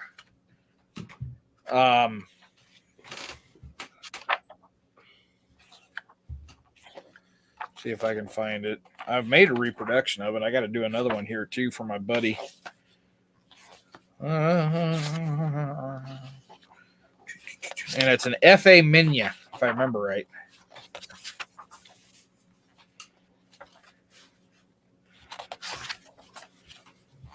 And if you don't know who that is, he was a saddle maker in Cheyenne. He made holsters, rifle scabbard saddles. Me and Garrett seen a couple of these saddles up in Wyoming. Mm-hmm. That one right there. That's pretty detailed, pretty close to what you'd see today. Although today is getting to where you don't have as much background on it. But that one was done from 1890 to 1900. So that's kind of getting into the really modern style. Basket weave kind of gets in late 1800s. But if you go back to the percussion age, we're going to go back here to the percussion age. As soon as I can get far enough back in here. So in the 1870s, they're really starting to do carving. There's an example of one from the 1870s. Ooh, that's pretty. Let's see. This one was made somewhere in the 1860s, 1870s. I've actually made a copy of this, but not with the carving on it. And you can't really see the carving there because it's washing out in the light. But it's got some intricate carving. And then, there's let's see, this one was made in the 1860s. The George Washington holster. Can't see it. Okay, let me try to do this and see if we can still see anything. Still can't because my screen, but anyway, I can see it. Right there's got George Washington's motif carved into it. Huh. And so that one was made between 63 and 65 up in Denver by Gallatin. Let's see here. See if I can go back and find something even older. There's the one with the ram's head motif, and that one was made in 55 to 65. So a lot of these are shown in the 1860s, 50s to 60s, but let's see. This one's listed as 1850 to 60, and see, it's basically carved with very little tooling. You got some seed stamps. Most of that's just carving, though. And the reason why it looks really wide is as you carve it, either they cut a chunk out of it or it has drawn away with age. Yeah, here's one 1855, and it's got geometric stamping on it. So stamps could be made. And they weren't too different than leather tools today. Leather tools today haven't changed really that much in the last 100 and some odd years. Other than they're made out of cheaper material. Well, let's see if I can find that. And then here's that saddlebag. So that's the one that I've made copies of. This one is from the 1860 to 1870. And so you can see the floral carving in there. Kind of. Yeah, it looks good. I can actually see it up close.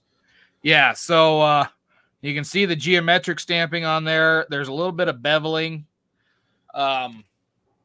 But not a lot of detailed beveling. It's mostly it's carving and a few stamps, and then the border stamp is the most stamping that's done on it. But that kind of detail that would come in. Well, here's one from 1850s and 60s. Yeah, you can see those, or I guess it's over here under my pinky. So it goes back quite a ways. And then there's this one fancy one on this other side. Let's see, when was that made? This one was a custom ordered, made in the late 1860s, early 1870s. That is a fancy piece of equipment. Oh, yeah. That's nice. And that one looks like it's designed to go over the seat of a saddle and sit behind the rider.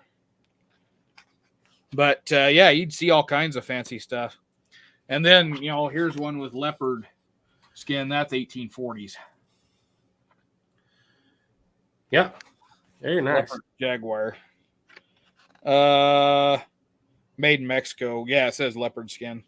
But what's funny is that red strap, that is a surcingle. So that is not designed for a saddle with a pommel on it. That is designed for an English style saddle. Cool. Alpine Gulch has a question. Any history on Pine Bluffs, Wyoming? Any ties to Sand Creek Massacre revenge against the pioneers? Well, there's the thing they call the Sand Creek Trail where they went north after Sand Creek because that's, gets started into the 1865 war. I'm trying to remember. I'm having a brain fart. I lived in Wyoming. I should know where Pine Bluffs is at, but I'm having a brain fart. Can't remember where it's at exactly on the map. So bear with me here because if I remember right, it's right up there. Why did Pine Bluffs take me to Montana? Oh, wait. No, it didn't. It took me down there. Yeah, Pine Bluffs. Duh. It's down there. Yeah. It's down there on I-80. So there was all kinds of stuff that went on down in that area. Because right after Sand Creek, they go up to Julesburg. And they're operating The Cheyenne, some bands of Lakota and the Arapaho are kind of camped up there in that northern Colorado, Nebraska area to try to get away from the soldiers, and at the same time trying to retaliate. So yeah, there was stuff going on up there in that area. I just don't know the specifics. But I know not too far away over at Mud Springs, there was a fight. Rush Creek, there was a fight, which is only about 4 or 5 miles from Mud Springs. But then they started heading north. But there was all kinds of little squabbles that were taking place in that area. And then by summer, most of those native bands had moved up into the Powder River country.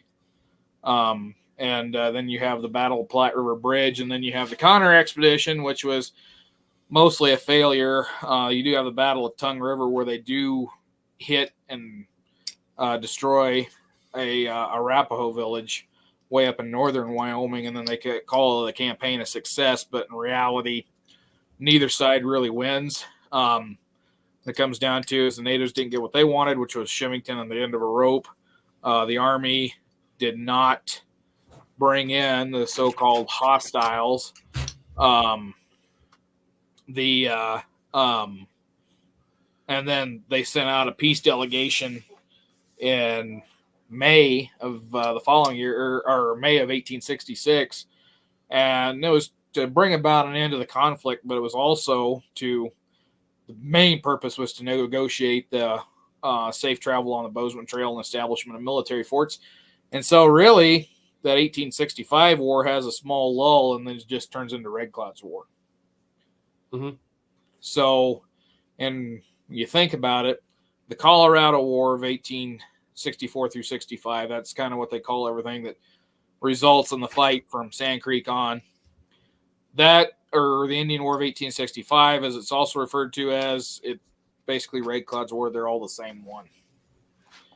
It's just there was a little bit of a peace lull in the middle that didn't last very long. Tim O'Neill said Serbia had a 7mm that was really nice. Space Art asks, in some videos I've seen it stated there could be some difficulties reloading 4440. Are they just talking about making sure the neck and shoulder are in spec? Yeah, because when you're reloading a bottleneck, there is a limited case life. You have to resize it. You pretty much got to resize it every time, unless you're using it in the same gun. And the necks wear out. You have to lubricate them. Whereas if you get a straight wall, you can buy a carbide die, like 45 Colt. You can buy a carbide die, and you don't have to worry about lubricating your rounds, your cases. But for most part, I mean, it's not terribly hard. It's just that it's a little more difficult in 45 Colt, but it's not like extraneous. Huh. Serpent Hanzo asks, John Marston or Red Harlow? Red Harlow. Well, we all know that Red Harlow is actually just uncle with lumbago. Okay. Arthur Morgan or Colton White? Having a brain fart. Who's Colton White? I have no idea either, and I've played all of them, so I don't remember that one. That's weird. Let's see. Gotsloco said, I have 3 iron barrel percussion rifles from, I suspect, the 1830s. They appear in decent shape. One has a set trigger. I recall it needs work on the lock. Earl Schreiner says it's a good idea to collect books on these. Tim O'Neill said Navy didn't have an issue holster. Well, evidently they claimed that was an issued Navy holster. Yeah, the Navy had issued holsters. The thing was that the Navy wasn't issued guns like, say, the cavalry or the artillery or the infantry. Yeah. Each, they kind of played around with different items, but the 51 Navy saw some Navy issuance. The 61 Navy, some of the Navy had some of those as well. Navy had a few 60 Armies, if I remember right. Yeah. But yeah, you kind of have to have a holster to really carry them in to protect them from the elements. And a lot of times, too, when you see one that's called a civilian model that has an all-brass frame, good chance that saw use in the Navy. Yeah. Brandon Birch said, "Did you fellows hear that Herschel House passed away today?" Yes, I did. I did not. I did not hear that. I've seen a couple posts on Facebook. That's why you got to get Facebook, Garrett, so you can stay in the loop. Was he the gunsmith of? He was, wasn't he? That made the video in the 60s. I mean, I know who he is now. That wasn't Herschel House. That was no. I was just wondering if that was him. No, because the guy from Williamsburg, if I remember right, passed away quite a few years ago. No, Herschel House. I watched lots of stuff on Herschel House nowadays, but I didn't know if that was him. Well, all the fancy guns in the Patriot with Mel Gibson. Those rifles that him and his boys are shooting at the Redcoats with, those are Herschel House guns. Yeah. The Czars Taylor said that was me on his show. I thought you must have had a different channel name. I thought that was Oregon somebody or other. I have one from 1851, original and 50. So you got to answer me a question. How many grains of powder does it hold if you're using a round ball? That's all that matters. Not what the original charge was, because the original Walker charge wasn't 60 either. So I just want to know how many grains it holds. Stephen M. Mann said, I just slugged the bore on my 2 Remington 36 cals in the video. It's not what you've been told. Well, I've had 2 Remington 36 Navies that were Piettas, and they both took 375s just fine. So, yeah, Uberti tends to always be a little bigger than Pietta. Yeah, so I have to go watch that video, Stephen. But mine always shot 375s fine. So with my 51 Navy, 375, these were the Hornady swaged, and I don't really trust the Hornady swaged all that much, but they would walk out of the bore or walk out of the cylinder. They would fall out. If I go to 376, I get a very faint hair of lead come off, and they'd seat fine. But those 375s, I would never get a full ring of lead. On your Uberti? Yep. Yeah, Ubertis need a 380 basically. 376 will work, but the 380 round ball, it cuts a heavy chunk of lead, and I've always had good luck with them. Yeah. Lazarus Taylor said, "Are they making reproduction atoms?" Yes, there is a company in Spain that they're wanting to get into all kinds of different guns. Right now, they're making 44 caliber atoms, double action percussion revolvers. They're going to hit the European market first. After that, they're going to start trying to import them into the United States, but they're trying to become the same, if not better quality than, say, like Uberti and Pietta. Well, cap and ball revolvers, it's not going to be hard to get better than Uberti nowadays. One of the things I didn't like, terrible nowadays. Yeah, it's still Uberti's been Uberti for the last few years. You have your Monday and Friday guns. You don't want to get them. You want the Tuesday, Wednesday, Thursday guns, because that's when I always get Monday and Friday guns. Yeah, because on Monday they're still hung over from the weekend, and Friday all they can think about is getting hung over again. Okay. All right, here we go. You ready to dive deep on one? All right, let's do it.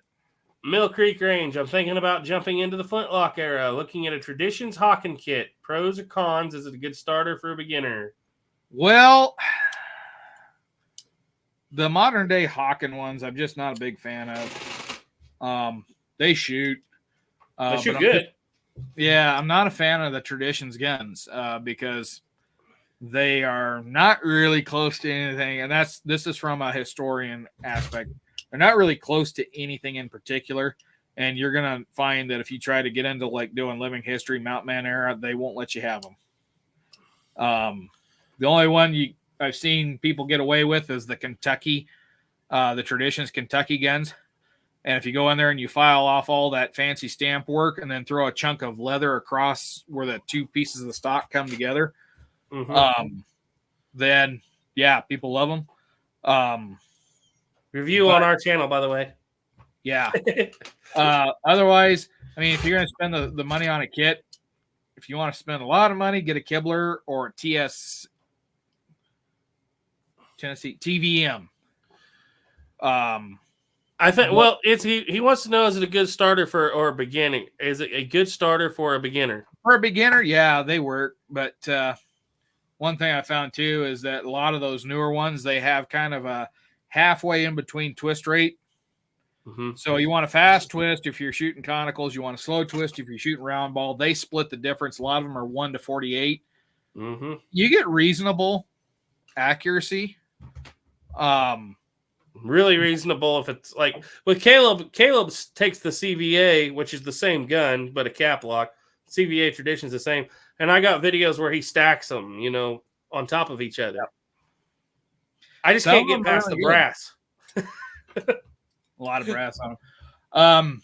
Like 54, my dad's 54. He's got a CVA 54 that he got from a cousin of mine. He'll knock shotgun shells off at 50 yards all day long. 100 yards, it's throwing a little wider group. But with my 50, for whatever reason, it strings them in a perfect line. I can aim right dead center at the dot on a target at 50 yards, and they will be in a line that goes across it. Mm-hmm. And it does it all day long. It will stay right there on that. They will not go up and down, but they will go side to side. I have no idea what causes that. Then my uncle's 45. Yeah, he'll stack them on top. And what was funny is he decided he wanted to try some mini balls. He found some 45 caliber mini balls. And we're sitting there shooting them one day. Couldn't hit the broadside of a barn, so I started shooting at clay pigeons on the berm. And it was shooting an all of 3 feet at 50 yards, 3 feet to the left. But it was stacking them in a group like this. They were just way off. So, yeah, some of them work good. Some of them, it just depends.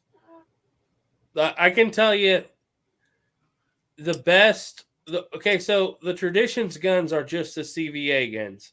They just changed, but Traditions bought the stuff when CVA quit making them. Yeah. And Caleb started out on his Hawken with a CVA Hawken. Nowhere near close to an original Hawken. A lot more. If you wanted to call it a Lehman, you'd get a lot farther down the road with that, in my opinion. But he took that thing with the PA conical, the short conicals, with that 148 twist, and he could just shoot the living daylights out of anything. One day, we were 100 yards away from a squirrel across a clearing in the top of a tree, and he said, "I bet I can't shoot that squirrel." And I said, "I bet you can't either." And at 100 yards, he shot the head off that squirrel. And I think he was just as surprised as I was. We did that with a 30-06 one time, too. Yeah, see, Caleb's a good shot, don't get me wrong, but I think that the guns are excellent as far as accuracy. They really fall apart if you want a historically accurate one. I would say if you want a little historically accurate one, it costs a little more money. Get an Invest Arms Gimmer kit. And then if you really want to make it historically accurate, upgrade that lock to an L&R. So you have a flat spring lock. But by the time you pay the money into that, you might as well buy a Kibler. But Kibler doesn't make a Hawken necessarily. That's true. The other thing you can do, and it's going to take more money and require more work, Track of the Wolf has some excellent kits. Mm-hmm. Be careful. Do your research before you buy that kit, because they have kits that are different levels. Yeah. They have kits that it takes you 5-6 hours. They're almost as good as a Kibler to put together.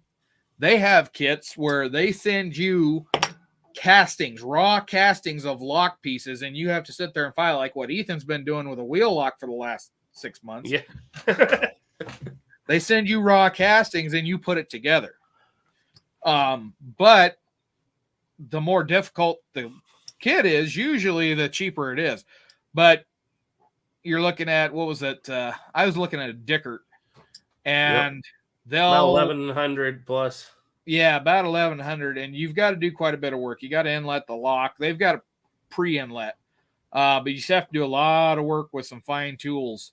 The biggest challenge with them is you have to seat the barrel lugs. You can pay to have the barrel lugs seated, but the problem is if you don't seat them yourself, they're in that gun before that barrel's been inletted into the stock. And so if you have them do all that for you, it starts to get more expensive. At that point, buy a Kibler. Kiblers are so finely made that they call it a kit, but at this point in the way they're making them, because we've made a couple of them now, at this point you don't even hardly have to touch a chisel.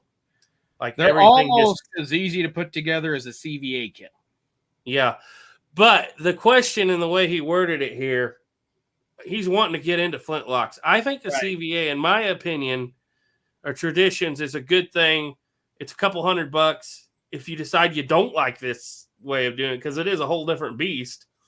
If it just doesn't work for you, you're only out a couple $100, and you always have your starter gun. You can always sell it, and move up. But there's also the buy once, cry once mentality too. So. That is true. But you got to start somewhere. Yeah. Okay. Let's move down through. They got a lot of good questions. And here. it all depends on what caliber you want to get, because with CVA, I think you got 3 options, 45, 50, and 54. With Kibler, depending on what model you go with, you can go anywhere from 36 up to, I think, don't they have a 62? For Kibler? No, Yeah. 58. The thing with Kibler is at the moment you only have 3 options. You have the Woods Runner, which is a short gun that's anywhere from 45 to 50. I want to say it's 45 to 50. Yeah, it's those two, I think. And then you have the Colonial rifle, which is just 50 to 58. And then you have the Southern Mountain rifle that is 32 to 45. Oh, I thought the Southern Mountain one a little bit bigger. Nope, 45 is the biggest you can get on the Southern Mountain. Now, the Woods Runner goes up to 50. See, what they did was the Woods Runner is a shorter gun, but it's in the middle, like their caliber-wise. The Southern Mountain rifle is the longest gun they have, and it's the small calibers for squirrel hunting. And the original Colonial is the big boy. See, I'd love to have one in 58 or 62. Because out here on the plains in the early days, a lot of those mountain men were carrying, the 50 was like the lightest you see. Once in a while, you see a 45 pop up. But for the most part, most of those guys are shooting them bigger bullets because you have these things out here called grizzly bears. Yep. And as Lewis and Clark said, they'll take 10, 15 balls to the head and still bite you. Yep. And that's why you need that CVA, or not CVA, that Kibler Colonial rifle. 58. And here's the thing. I guess if you're spending that much, you can always have that barrel bored up. I bet you if you asked Jim Kibler, he could tell you somebody who would bore it up to 62. Right. Then you get that big with a rifle, though, I start getting flinchy. Tim O'Neill said Navy officers bought their own pistols and holsters. Oh, But the Navy absolutely purchased handguns for the Navy. yeah. I know they purchased handguns for the Navy. So, And that was true throughout the entire military. Officers bought their own things.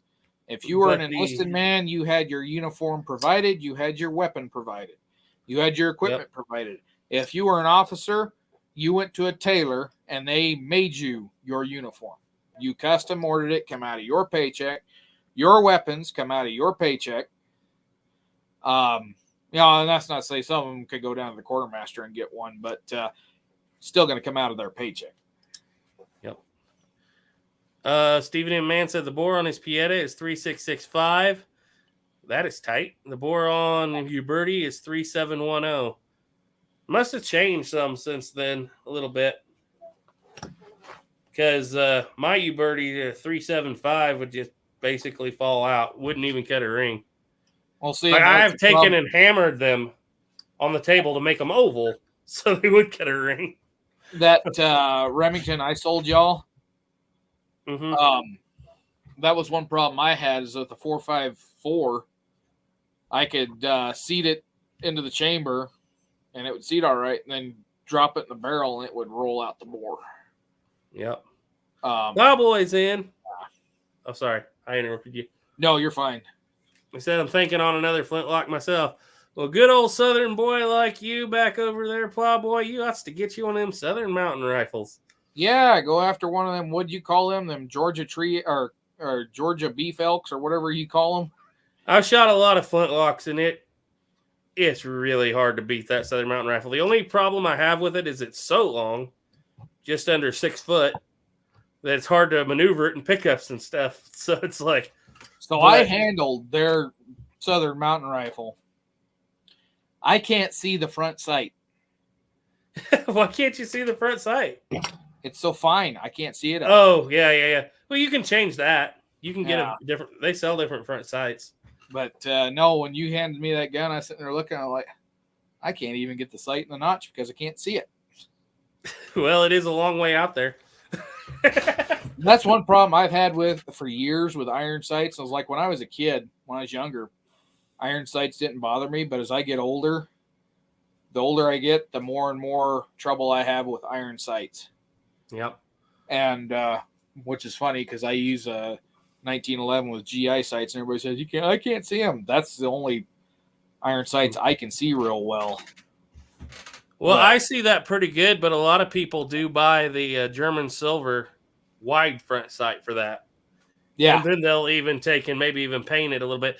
And I've seen Bob McBride used to take pieces of PVC pipe that were fit to the barrel of the gun, clamp them on there so that he could line up down them and see that sight at long range. And then on my 49 pocket model, I can't see the front sight on that 49 pocket model when I'm all the way out, unless it's a really sunny day and I got the sun at my back. Can't see it.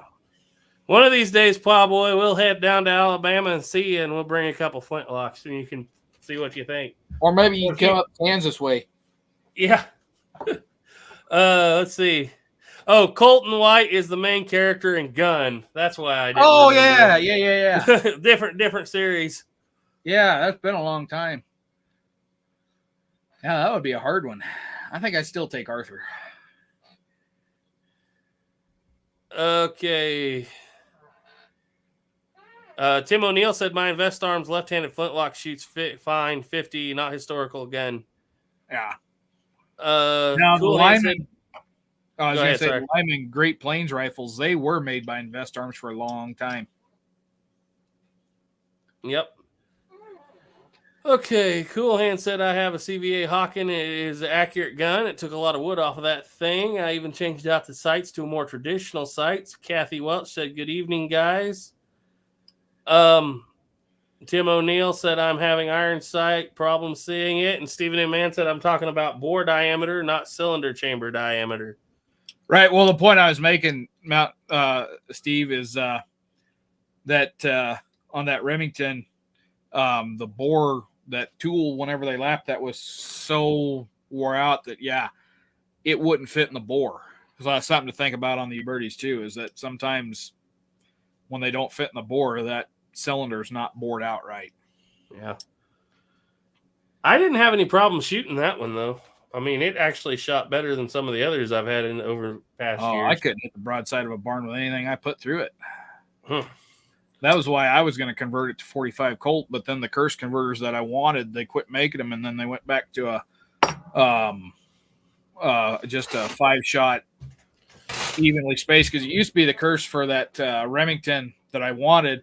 It had 5, but then it had a dead spot in the center, so that you could load 5 and then you could stick the safety in that dead spot.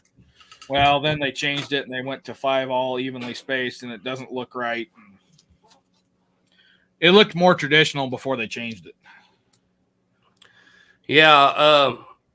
Just going back to what Mill Creek Range, he said, I wanted to work up to a Kibler and start with a starter kit first. Thanks for the feedback, Duke. Yep.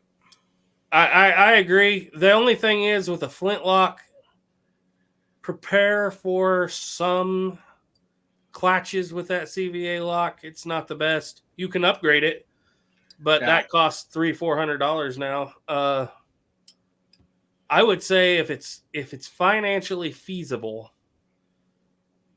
to start with the Kibler myself. If it's not something that's going to just break you, if it's some, it's like, it's probably $500 more than that kit, but it's so easy to put together. It shoots so good. Just go look at Jake from Everything Black Powder. You know, they're both great guns. Don't get me wrong. CVA is a great gun. And I like that Kibler, though. You don't go back once you get to something like that, really. Buy once, cry once, and steer clear of Pedersoli flintlocks. You just don't like to snap all your flints into. There's one Pedersoli flintlock I had that was a good gun, and I sold it. You're gonna get some. but You're gonna get some flack. There's a lot of people in this comment section that love Pedersoli flintlocks. That and your brother has that Pedersoli flintlock that I had that was good. That Brown Bess was probably the best flintlock I'd ever had an issue with it sparking. But I had it was the Cabela's Blue Ridge rifle. It was made by Pedersoli. That thing was, it was all right, but it was a pain. Couldn't hit the broadside of a barn with it. And then I got a Pedersoli Flintlock Kentucky, and that thing was an absolute nightmare. I shot 3 shots through it. All 3 shots stacked on top of each other, but all 3 shots required their own flint. And I decided if I'm going to buy a flint every time I fire the thing, I might as well get a percussion gun. So I wound up selling it to fund a Patterson revolver that I have. It's my Uberti Patterson. So that was the best decision I ever made. And then, I bought that Brown Bess flintlock and loved it. I was going to hunt with it and stuff, but thing is that after I was shooting it out at the range and the amount of embers that come out of that gun, and I'm talking like start a wildfire ember, I just didn't feel comfortable taking it out and hunting with it, so I never did. Yep. I mean, but that's putting that Brown Bess is a whole different animal.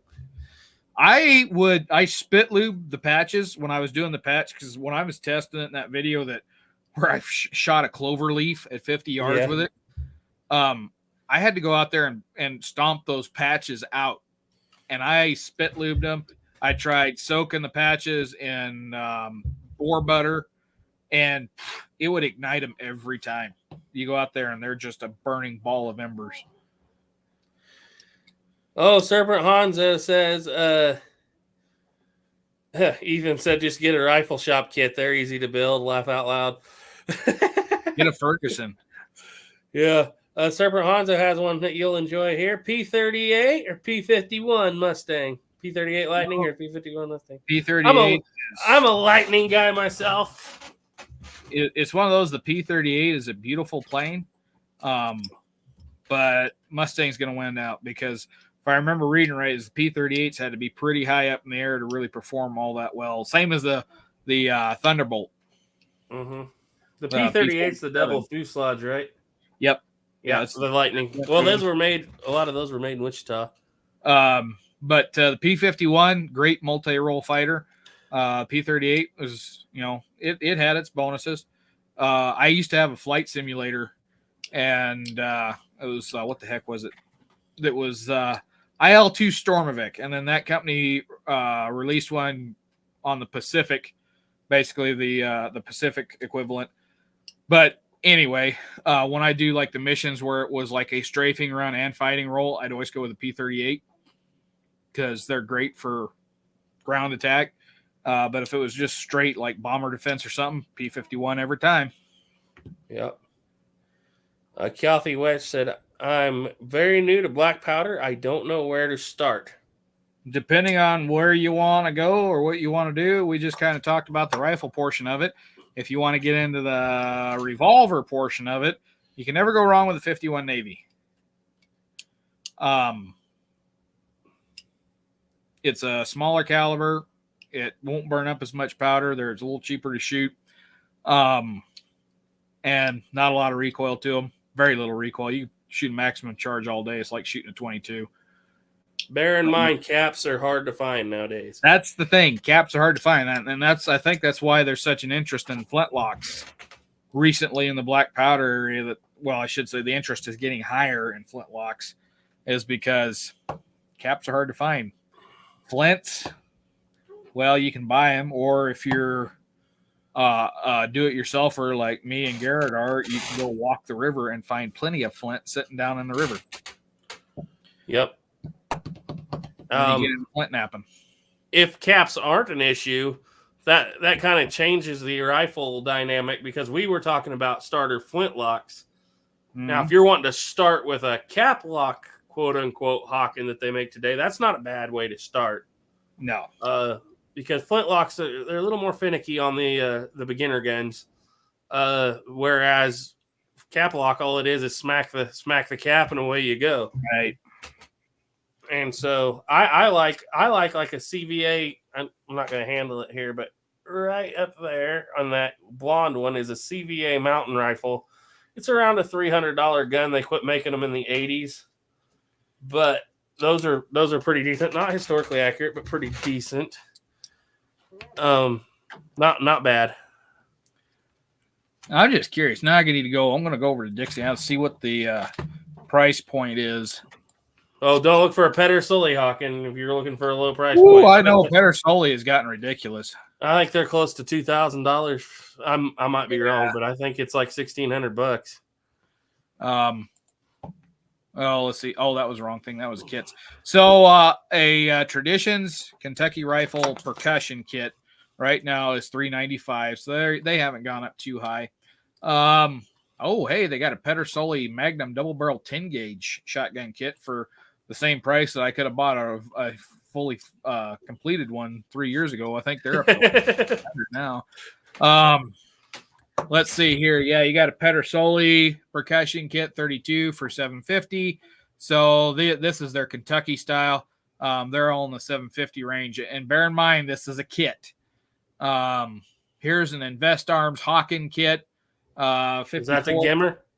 No, it's just it looks like the old Traditions. Oh, the brass one. Yeah. Yeah, it looks really like a layman. $550 on that. That's not terrible. Actually, that one by Invest Arms, that would probably be the one I would go with if you're going to go the percussion route. Just because I'm sitting here looking at it and it's not all that bad. Most of the hard work is done. Let's see. There's the Pedersoli Pennsylvania, which is $850, and they've got a 45 and a 32. And then they've got the Tradition St. Louis Hawken, which is $460. So yeah, they're not terrible. Well, let me go back to the completed ones. Let's see what they're going for here. All right, there's a holy Moses. The Sharps are 1,700. My God, it's bad. It's really bad. That's why I haven't had much experience with one. I'm waiting for you to buy yours. That way I can shoot it. Buy an original; it'd be cheaper. I know, and that's not a joke. No, it's not.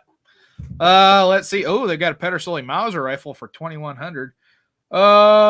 Jeez. Yeah. So here's an 1862 CS Richmond musket. I guarantee it's either Army Sport or Pedersoli. That's 1,300. I'm gonna guess that's Army Sport. Man. Yeah, made in Army Sport. You know what's sad? A Kibler kit, a high-end American-made Kibler kit's cheaper than that. Yeah. So I want to go to show all, so I don't have to go through. That's why Kibler's kicking Pedersoli around the block nowadays. Yeah, no kidding. So this one's a Jaeger percussion at 1,600, and I don't know who makes that Jaeger. Oh, it's Pedersoli. Okay. Is it a wood trigger guard? No, it's steel trigger guard, but it's a wood patch box with a percussion. No, that's wrong. Who would do that? That's sacrilege right there. So let's see here. There's a Dixie Hawken Invest Arms finished gun 650. So the kit, if I remember right, I said was 450. So you're saving $200 buying it finished. So that's probably Army Sport for 1150 on a 1842 Springfield smoothbore. Full length Sharps paper cutter 1859 rifle is 2,000 almost. Let's see. There's for $2,000. Yeah, you can go over to Turkey Creek 1823 and probably pick up a custom build. Yep. Oh, there's I picked up a custom build 1803 from him, made by him down in Oklahoma for around 1,800. If you really want to get into it, here's a Smith carbine. That's an artillery model made by Pieta. And yes, Pieta does make percussion rifles, very limited amounts, but one of them they make is a Smith carbine, which if you're curious what the Smith carbine is, it is a break action breech loading percussion gun. It's 1545. That's the first rubber bullet gun. Yep. Yeah. Okay. So they've got some Pedersolis here. They got a Pennsylvania rifle, $45,000, ready made. Let's see here. What else they got? They got a Pennsylvania, $1,000, more Pennsylvanias. Let's see. There's the Traditions Crockett rifle. I haven't seen those in forever. $585. A Finnish Traditions Kentucky is $525. The Crockett rifle's almost $600 with tax now. Well, that's just $585. That's just the before tax. Yeah, it'd be $600 with tax. Yeah. Wow. Let's see. A Pedersoli Rocky Mountain Hawken 54 caliber maple is $1,900. Walnut. Holy cow! Yeah, and it's not even walnut. that. It doesn't even have the correct slopes and stuff for Hawken. Nope. And they're, if I remember right, they're all fast twist too. Jeez. Here's the one 54 caliber with walnut. It's $1,495. Here's a couple of Enfields. And people wonder why they're not buying the Italian stuff anymore. That's ridiculous. Yeah, it's getting ridiculously priced. These are some, now they've gotten into some muskets. They must be Army Sport because they're still in about the $1,000 price range. Let's see, 3-band smoothbore, $850. That's not bad, but smoothbore. Here's a 55 Springfield musket for $995. Old English shotgun, 12 gauge maple, $2,200. Holy Moses, who makes that? I bet that's Pedersoli. I don't know why it's in the rifle section. I didn't look at the shotguns. Yeah, it's Pedersoli. Pedersoli stuff it's a step below American made. I mean, honestly, there's a lot of American made stuff, and they're charging more for it now. Yep. That's ridiculous. Pedersoli is one of those. It's like, yeah, I'd buy a percussion, but flintlock I'm not real big fond of. Let's see here. There's a Pedersoli Enfield, $1,300. So they're not terrible on those muskets. Remember those Baker cavalry shotguns they had, the little short back actions? They're $1,300 now. I remember when you guys start with a CVA, you'll be fine. Yeah, the Traditions, you'll be fine. Buy Kibler. Yeah, it's right at, I think with tax it's like $1,150 for everything for a Kibler. Now here's the Pedersoli one that looks like the Traditions one, and it's a Hawken 50 cal, and it's $875. $875. Yeah, and that's for the all brass Hawken. Yep. Let's see. I guess shotguns are included on this one, but let's see here. Here's a Traditions mountain rifle, 50 caliber percussion. This is with a mixture of iron and brass furniture, and it's $650. And you know what? It looks closer to a Hawken than them Pedersoli Hawkens do. Let's see here. Dixie Gunworks Magnum shotgun. I know that's made by Pedersoli. It's $1,425. I remember when they were right at $1,000. Let's see, 10 gauge, $1,495. The flintlocks, I know those are like in the $2,000 range. Coach gun, $1,375. Parker Hale volunteer rifle. That one's kind of a fancy one. That's $1,700. Let's see. Let's go on down the line. There's a Pedersoli Scout shotgun percussion 12 gauge for $850, and it looks like somebody took a musket and sporterized it. Oh, that's ugly. That is downright ugly. A Lorenz rifle, $2,000. Jeez. Pedersoli Zouave is actually $1,100. That's not actually that bad a price. Whitworth rifles, $2,250. Let's see. Here's a finished Dixie Plains Invest Arms. It looks like a Traditions without the patch box on it, and they're $625. Pre-COVID, they was $400. Yeah. So, yeah. Things are not. God, you know what? I had a chance to buy a 5070. It was a Taylor's and Company 57 conversion. 1,700. for, well, it was $1,800, and here is the paper cutter version for $1,750.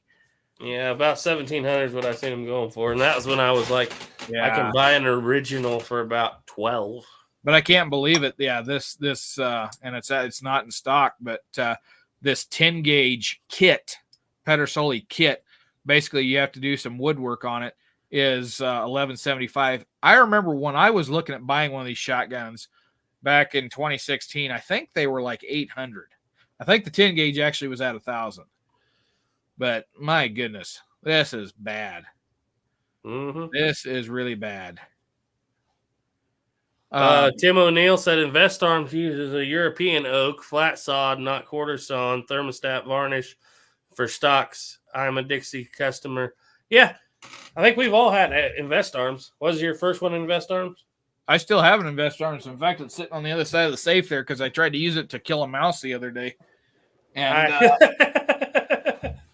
I thought it had worked. Mine. So it's like I couldn't find my mouse traps.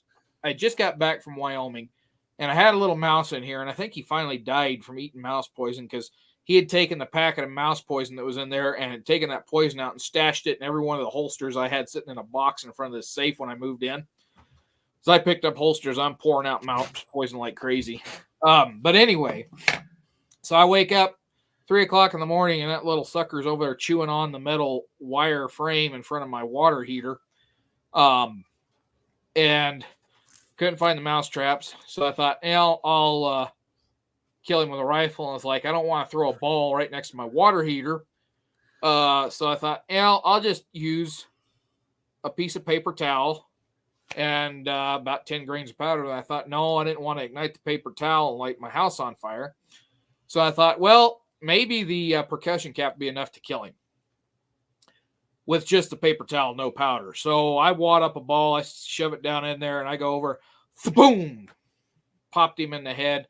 I thought he was dead because he's sitting there laying there just spazzing out. And I thought, I'll let him die and I'll throw him out.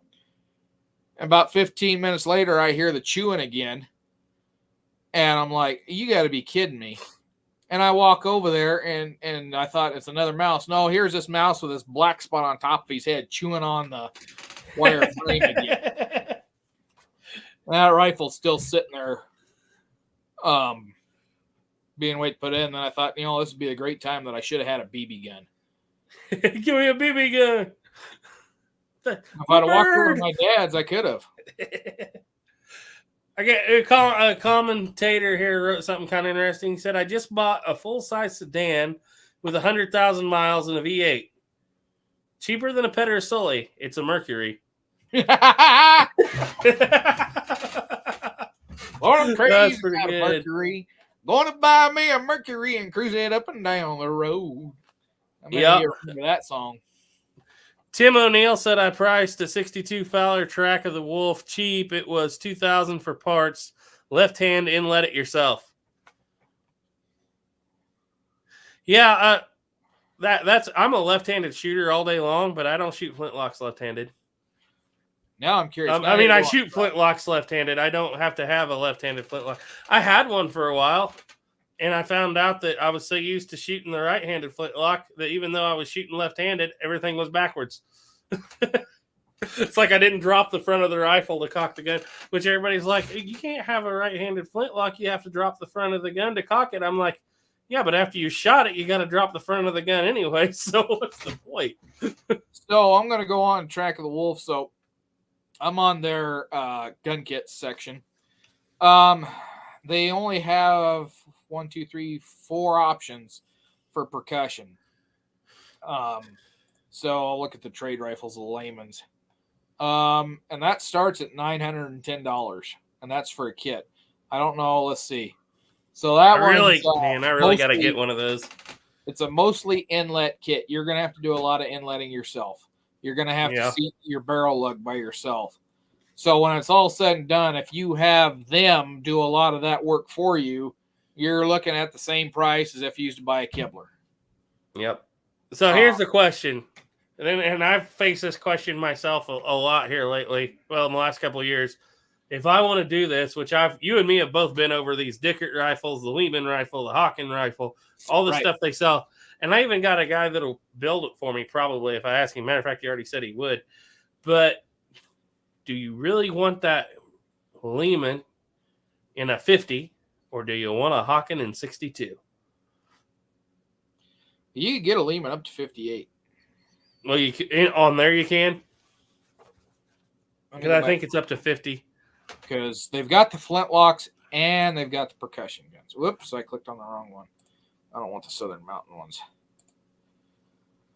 Okay, let's see here. They're all 1H or 1 inch bores, barrels. So I guess I'm going to have to pick one or the other. Let's see. We can go up to 58. Yep. Cool.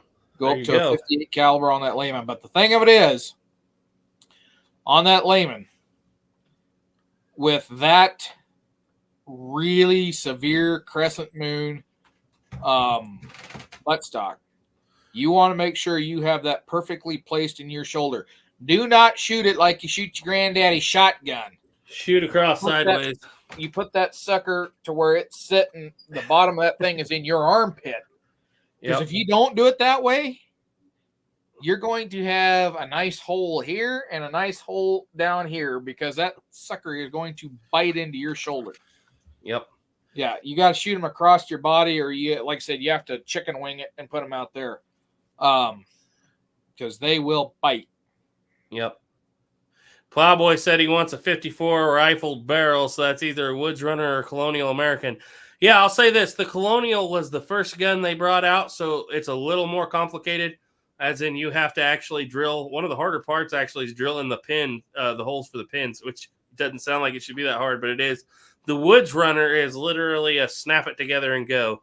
Woods Runner is a shorter gun with some brass fittings and a wood patch box, whereas the Colonial's the traditional big, I mean, it's a big gun. And if you want to see a review on the Woods Runner, Ethan has one, a review on our channel. If you want to see a good review on the Colonial, Jake, Everything Black Powder, has one on his channel. I think on a 54 too. So, did they drop the? Oh, there they are. I'm gonna say I thought Track. I'm about to say that Track dropped the Hawkins, but they didn't. Yeah. Oh gosh, their Hawking kits are up to 1,100. I remember when they were 800. Yeah, that's where it starts at 1,000 and goes up nowadays. Donald Benson says it is bad. It wasn't that long ago you could get most of those guns that Duke listed for under 1,000. And they go up to 58 too. So I gotta see if this other one goes up to 62. Yeah, I was talking to Turkey Creek about building one, and I think he had a place he could order the barrel separately. So what he was doing was, like, he orders a lock piece here and a piece there, and then a stock here and a barrel there, and then he doesn't build just off of one kit usually, I don't think. So yeah, currently the only thing they've got in stock. So if you used to build one in stock, see the base price is $11.74, and so let's do this. Let's go to a 54 caliber, 42-inch barrel, because they're actually a little cheaper than the shorter barrel by $5. The only wood stocks they've got in stock is fancy maple, so that's going to jump the price up 100, or not quite, $40. $40 there. Let's see. All the rest of it is in stock. Okay. All that's in stock. Let's recalculate the price. So $12.09. Because we had to go with fancy stock because on what gun? So that's on a Track of the Wolf Hawken kit. Okay. I was about to say, if you're going for a Lehman, get the cheapest wood and then paint the stripes on it. Yeah. So this one is fancy maple. So yeah, like I said, it's another $40. And so that's the base price. Now, let's see if we're gonna add in options. So the vent and the nipple. If you have them do the work, let's see. Oh no, that's the tools. Let's see. He'll have you put them on the barrel. Oh, they don't even have the option anymore. Let's see. There it is. That's what I'm looking for. All right, labor. Install the breech plug. Mill dovetail. Install the sights. Install the lug staples. Let's see. Screw set. Yeah, I've got all that. See the vent, underlug options. So if we recalculate it to have them install all the stuff on there, yep, to $1,364. So that's on $1,000 kit from Track of the Wolf. So like I said, you're probably better off going with Kibler at that point. Yep. Tim O'Neill said, I've spent 1 month remodeling the stock of the finished Invest Arms rifle, dehorned it with a forward slant and the butt stock for an offhand rifle. First time I shot it, black and blue for a week. They will let you know when you don't hold them right. Yeah. I'll say this too.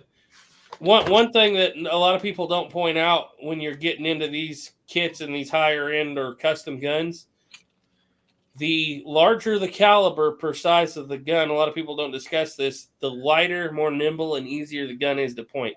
Like if you're going for a Southern Mountain rifle, if you want the lightest, easiest handling gun, go in 45. A Woods Runner in 54 is light. Colonial in 58 is what's the lightest. It's a weird thing to think about, but the more metal they take out of that barrel, the easier she is to handle. Because I handled Turkey Creek's Southern Mountain rifle in 45, which he has a beautiful video where he blacked it, bone blacked it, the stock, and then he rust blued the barrel, and it's like the whole thing was just black. But that gun was so much lighter than my 36. Not that I think that's a terrible thing, but it was an easier handling gun. And if you can get a swamped barrel, but you're going to pay. All Kiblers are swamped. Yeah. Well, I mean, if you go any other area, you're going to pay dearly for a swamped barrel.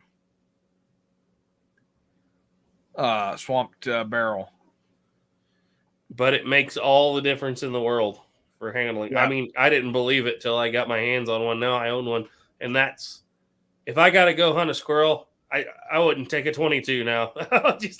That's one downside to Hawkins and Layman's is they use straight barrels and they are front heavy. Oh yeah, because Turkey Creek had that one built to original specs with 1.25 inches. I think it might have been just 1 inch, but might have been 1.25 inches across the barrels. That thing was a chunk. Now that thing was just, and he built it to original specs, so it weighed the exact same amount and everything. And I was like, wow. Because Tom Tobin, whenever we decided to get into him on this chat, he had a 28-pound Hawken rifle. 28 pounds. And he had a speed loader. Yeah. So do you think that he shot both Espinosas with that one rifle? I wouldn't be surprised. Well, there's different accounts. And that one book that I've got on the Espinosas give both the accounts. He shot the one for sure.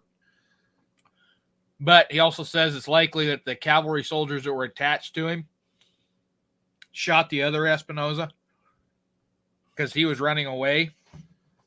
But it's very likely that Tom Tobin shot that kid too. And it was a kid. He was a young kid. He was in his teens.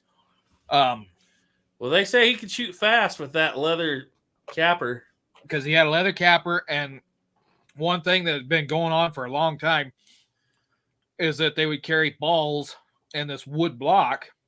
Mm-hmm. They were already patched. You just put them over the muzzle, punch them down in, and you were ready to go.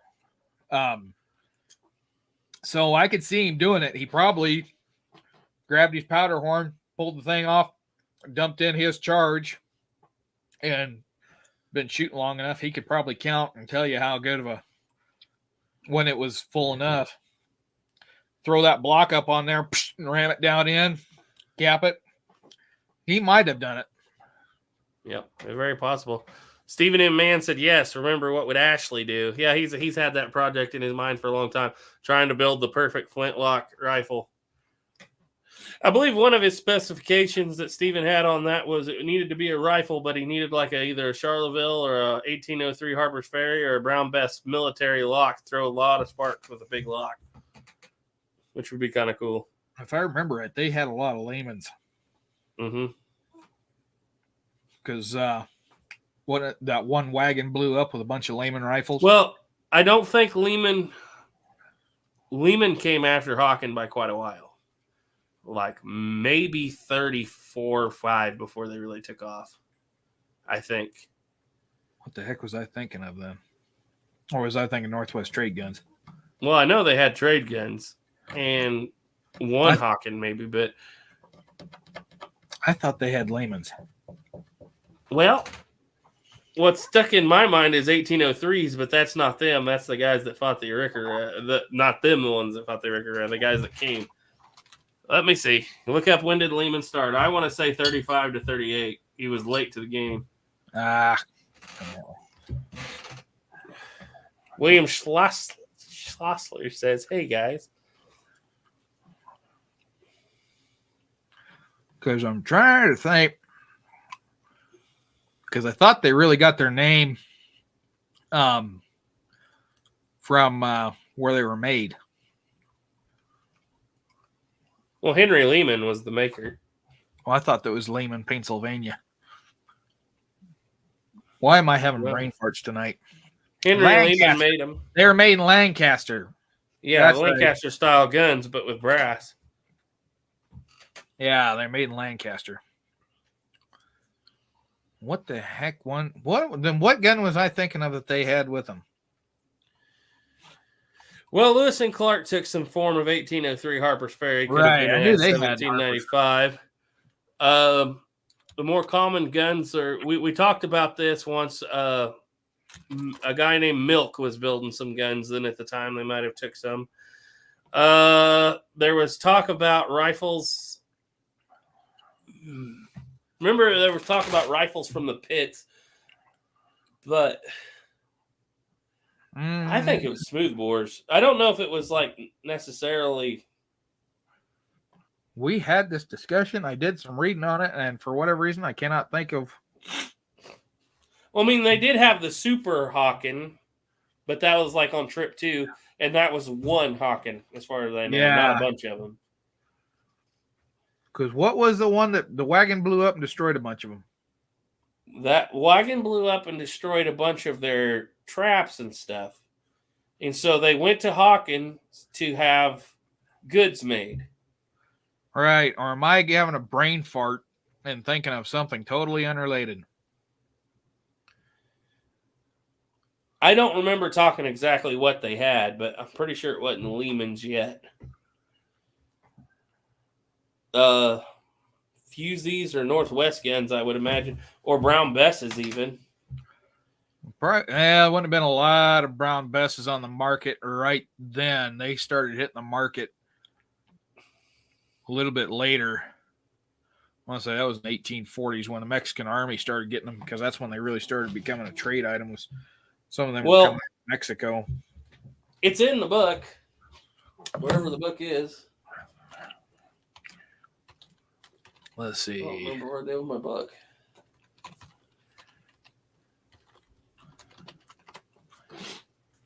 Where is my Hawken book?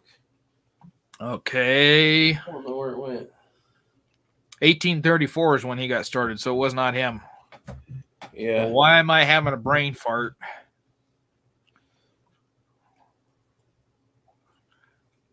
Well, Dickert, there's Dickert, there's Milk, there's Hawken, there's, of course, your trade guns.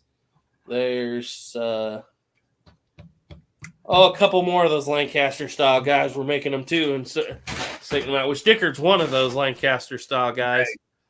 I know a lot. Well, most, if not all, the guys brought their own guns when they went on that, too, but I'm trying to think. He took some up there for trade. I wonder if they're Northwest trade guns, and that's probably what they were. Trade rifle. Well, there's also a British trade rifle at the time. That's Right. why can I think of it? It's not commonly known. It's named after one of the cities. It's like a Birmingham trade gun. Right. But I couldn't swear to it. But it's a rifle. Anyway, that was a rabbit hole. Yeah. Well, I'm having a brain fart. I am totally having a brain fart tonight. See, that's what happens. I get to reading too much, and then suddenly we come back to something, and I have total brain farts because I can't remember what the heck.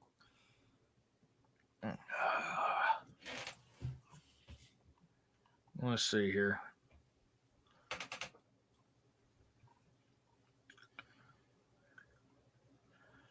Yada, yada, yada. I mean, the Northwest gun would probably be available, but I don't feel like that's something he would have in his hands starting out. Let's put that way. No. Because he's not coming from Canada, for one thing. There's a Wilson trade gun. That's true.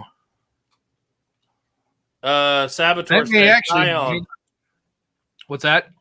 Tyon. Tyon. Oh, trying. I was about to say I didn't know it.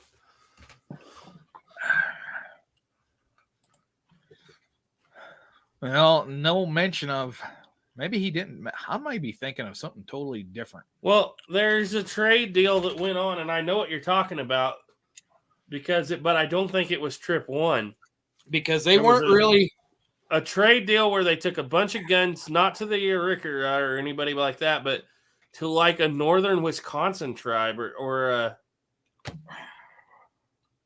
man, I can't like a northwest Wisconsin something that had moved over. I know what you're talking about, but I don't remember what it was either.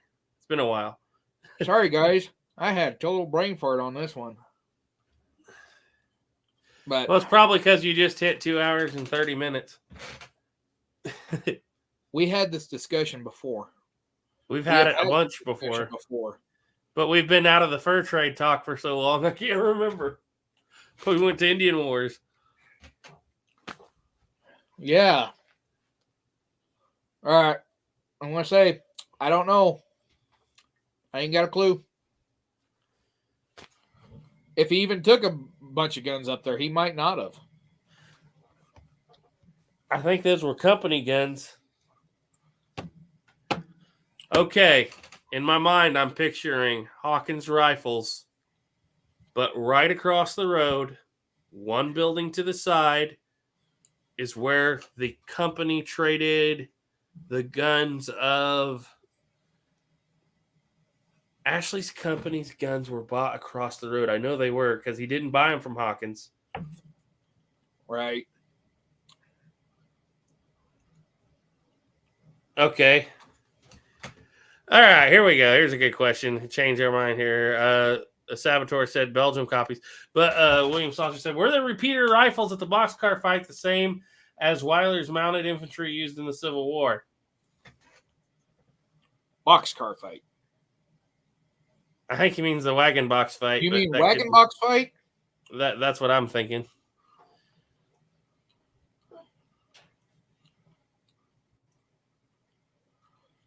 I don't think there were. I've been through the wagon box fight a lot here lately, and I honestly think everybody there was armed with the trapdoor. Yes, he said yes, the wagon box fight. The guns that they had at the wagon box, Allen conversions, Mm-hmm. Colt, Type 2s. some Colt conversions. Or no, excuse me, take that back. Not Colt conversions, some Colts. They had Spencers. They had a Who Henry's. had the Spencers? The civilians. Oh, okay. Give me 1 second. I just did a deal on it today, and the guy was talking about running around, and basically he was dumping off 100 rounds of ammunition to each man every 3 hours. Right. Okay, where did you go? Wagon box fight. Wagon box fight. The wagon box fight. It's right. I thought I knew where mine Got in was. order, so I don't know where they're at. Rifles of the Civil War. Hang on. I don't know where mine's at either. Huh. Oh. Ah, found it.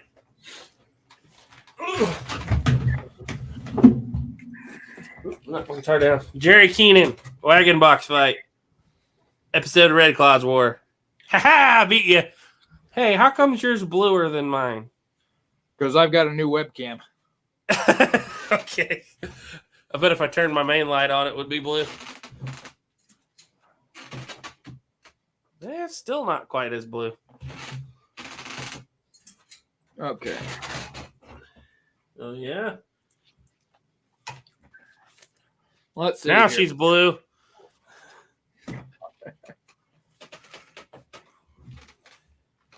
Okay.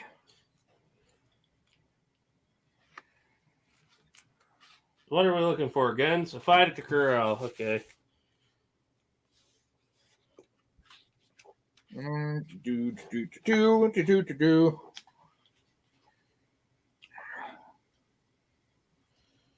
Private Gibson did the report on it. Right.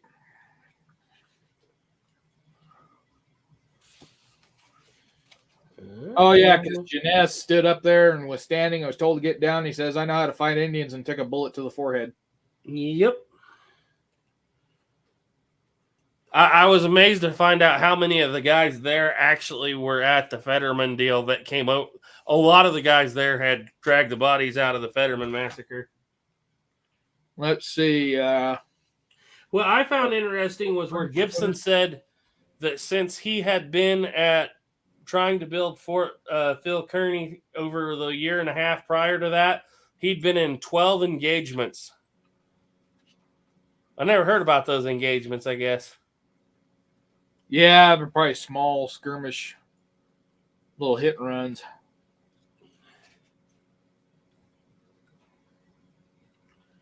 Okay.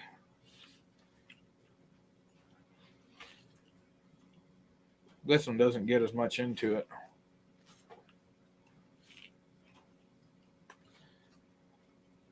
What are you looking for?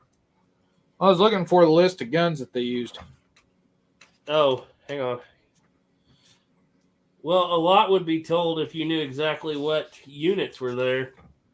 Because I didn't remember a cavalry unit being there. 18th U.S. Infantry. Yeah. So I was trying to find the list of the civilian guns that were used. And as far as civilians go, was there one scout or two? I mean, why would you need a scout on a woodcutting I think detail? there was 3 or 4 civilians. It might have been 2.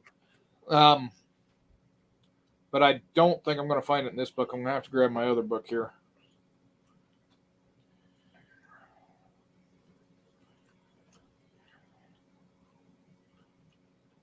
Yeah, nope, it's not going to be in that one.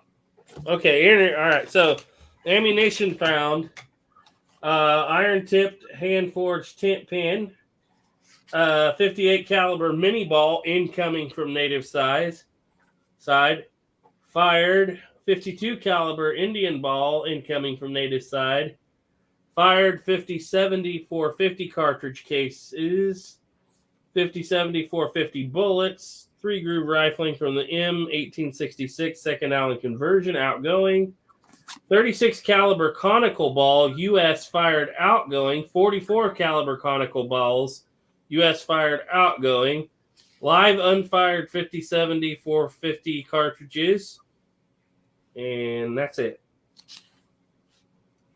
So they were still using cap and ball pistols. There we go. 8 hours in hell. 423. 18th U.S. Infantry, William. Not the 16th. 18th. Okay, there's Hayfield fight. And I want to go to the chapter 8 hours in hell. Because that is... The 27th Infantry was there as well. Yeah. Well, the 27th used to be the 18th. Okay. So there was 3 battalions. Was it the battalion? Yeah, 3 battalions, 18th U.S. Infantry. They got broken up, and then turned into the 27th. Because Fetterman would have become a captain on the 27th, and he couldn't wait to do that because then he wouldn't be under Carrington's command, because everybody was hating Carrington up there because Carrington's running just a defensive operation, because Carrington knew that if they got overrun, they'd be screwed. And then he goes out and, we're going to go offensive, and they all got killed. Okay, so would the wagons have been driven by infantrymen? No, they were often driven by civilians. Okay. There was obviously some freight wagons there that were not army wagons, right? There's freighter wagons. There was a lot of civilians at Fort Bill Kearny. Well, I know in the actual wagon circle at the wagon box fight. Oh, yeah. Most two wagons at least were large freighters, so those would have been civilian. Yeah, most of them were civilian because they hired civilians to cut the wood, and then the soldiers could stand around and cover them. The soldiers did cut wood, yes, but they had a lot of civilians. That's what Portuguese Phillips, he was working for them. There was quite a few civilians there. Yeah. Okay, let's see here. I know this one gets into it.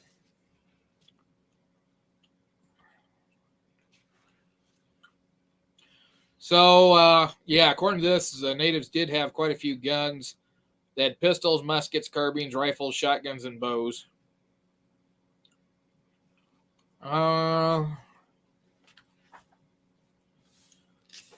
there was one of them, I think it was at this fight, where there was a civilian there that had 2 Spencers, Henry, and 3 Colts, and was considered the best marksman. Where at now? I think it was at Wagon Box. He was considered the best marksman, and as soldiers would be injured or something, they would give him their guns. Battlefield ammunition. Cartridge components of the 50-70-450 variety are the most common occurrence archaeological record. Let's see. Got hot reception from breech-loading rifles of the troops and the Spencers and Henrys for the citizens. Okay, so obviously I went too far.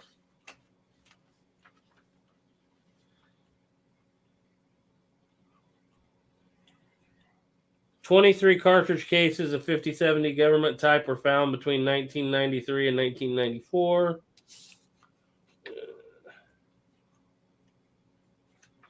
Now this is interesting. They have the narrow. Oh, that's interesting. They have the narrow firing pin. So that means those were some of the first 10,000 guns made. They have the original long narrow firing pin. Very interesting. Okay, let's see here. They say that if you look at the cartridges that were used there, the guns were used so much that the firing pins, you can tell which rounds were fired first in the battle and the end of the battle because the firing pins have started to dull. Yeah, that's interesting. Somewhere in this chapter,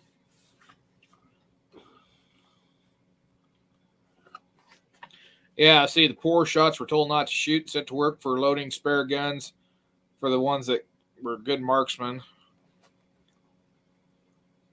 Well, let's see.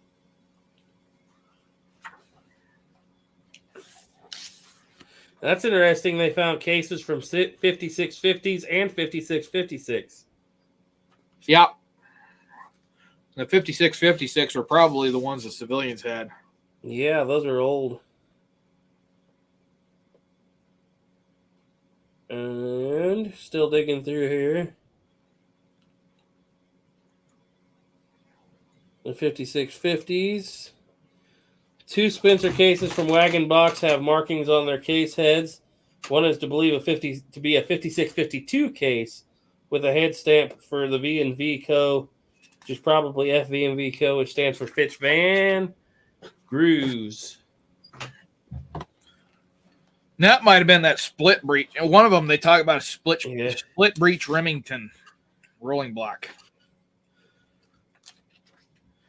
Also found are 36 caliber conical bullets with land and groove marks from rifling. There's also found a 36 caliber round ball. 2 conical bullets are 32s. Here's why I find out I was in the wrong chapter. Somebody had a 49 pocket model. Yeah. There's 2 32 caliber round balls. There's even a recently found 22 caliber round. That could be from later. There's 4 unnamed civilians. Max Littman listed 5. Let's see, it was William Holmes, Tom Mallory, R.S. Blavette, Frank Peach, and Frank Gordon. That was the civilians. And then R.J. Smith. Let's see. Man, the 27th Infantry. Okay, so it's not the 18th at Wagon Box. It's 27th. Yeah. We're armed with the new, which used to be the 18th Infantry. So, Allen Springfield rifle musket, which they'd received the day before. They haven't had a chance to practice them. They got them the day before. They had 7,000 rounds in the wagon. Civilians had other sorts of arms. R.J. Smith had 2 Spencer carbines and 2 6-shot Colt revolvers. Tom Mallory had 2 firearms over his own, a Spencer and a Henry. He was an excellent marksman and was therefore provided with rifles of the dead and wounded, all of which he kept hot from his position behind a pile of ox yokes. William Holmes had a Spencer. Frank Peach and Frank Gordon had Henry repeaters. So these guys are all Henrys and Spencers and Colts. Yeah. Now, if we go back to Hayfield, which I'm going to do that.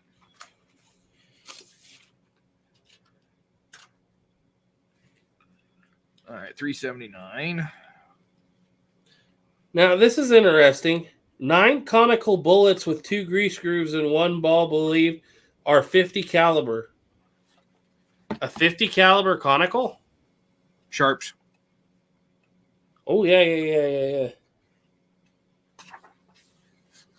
7 lead balls have been classified as 44 caliber revolver rounds.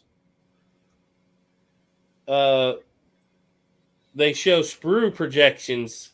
Those are civilians. Yeah. They're not swaged.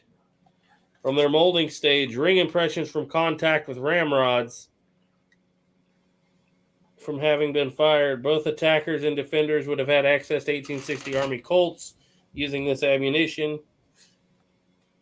Haven and Belden. They quote in Haven and Belden. 2 lead balls appear to be 38 caliber revolver rounds. So obviously 51 Navy or Remingtons. And they're unfired rounds.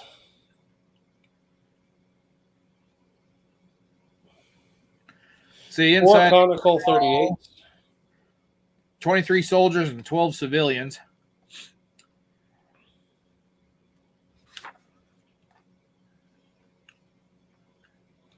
So when I say 18th U.S. Infantry there, I'm not completely wrong. They were changed to the 27th in 1867.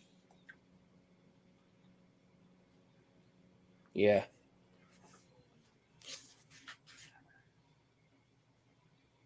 Livestock shoes, nails, utensils, canteens have been found. Tent pegs.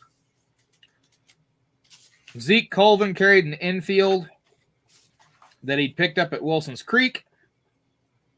Burnett and Howard had Spencer carbines. Wheeling a Spencer rifle. Duncan and Little had Winchester rifles. Henrys. Or Henrys. Al Colvin a Henry repeater. What's the matter? And they must have had some of the very first 66s. Because they differentiated? Because then Al Colvin has a Henry. Yeah. So they had probably the first 66s to hit the market. William Hayne, which would make sense because they got up there to the Montana goldfields pretty quick. Had a Ballard breech loader. All had Colt sidearms and several had double barrel shotguns. Burnett and Layton's double barrel 10-gauge shotgun loaded with charges of 16 buckshot. Holy criminelli.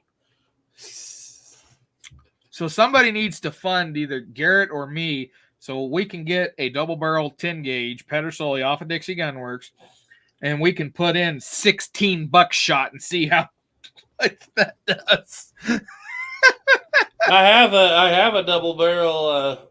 Well, Caleb has Whitneyville made 10-gauge shotgun muzzleloader, But it ain't got hammers on it. Nope, it needs them. The locks work. They just need hammers put on them.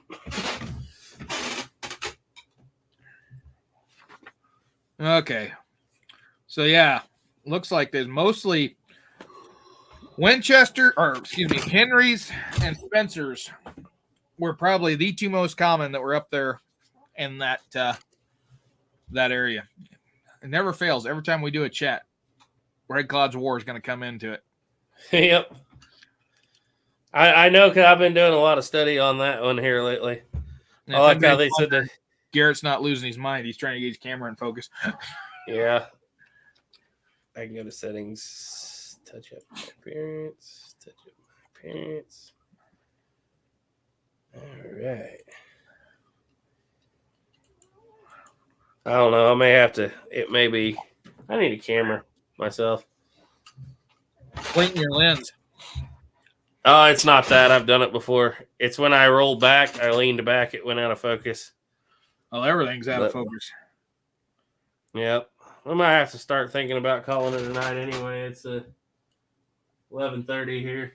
Yeah, we've only been going for 3 hours. Yeah.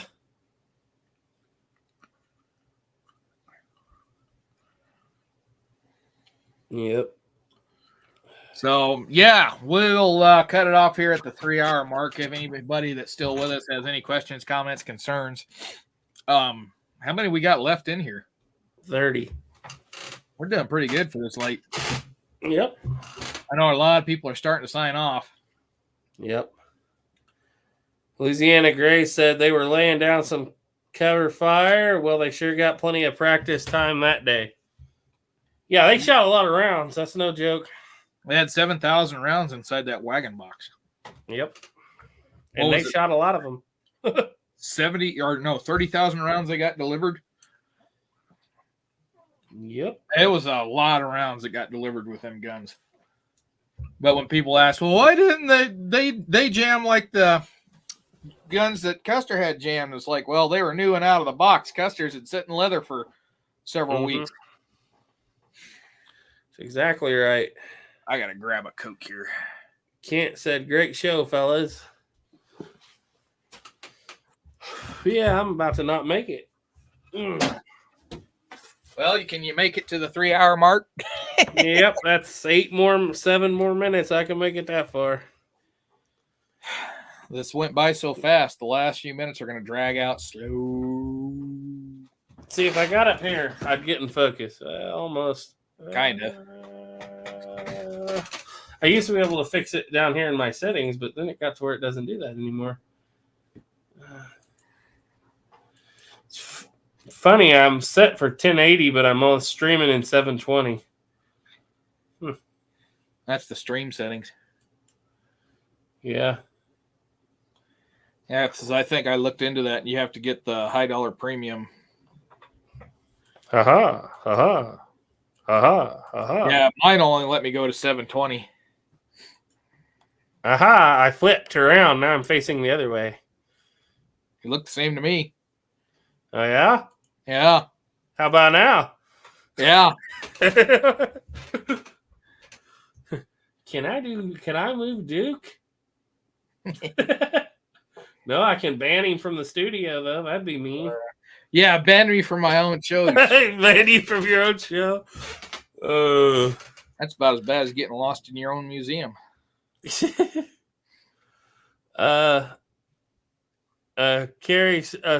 Stottlermeyer said, I'm just waiting to punch the clock and go home, getting paid to sit and watch you guys. There's worse things you could do. Louisiana Gray said, yep, you look pretty tuckered out there. Yeah, Saboteur said, I'm on the side of where a big chunk of those rounds didn't hit squat besides the grass. Well, you got a point there, Sabater.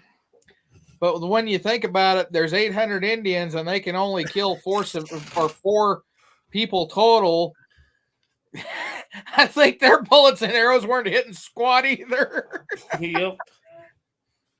And that's the thing for something that was there were so many personnel involved that this one should have been, a knockout, either a complete massacre of the soldiers or a heck of a lot of natives that got Barry.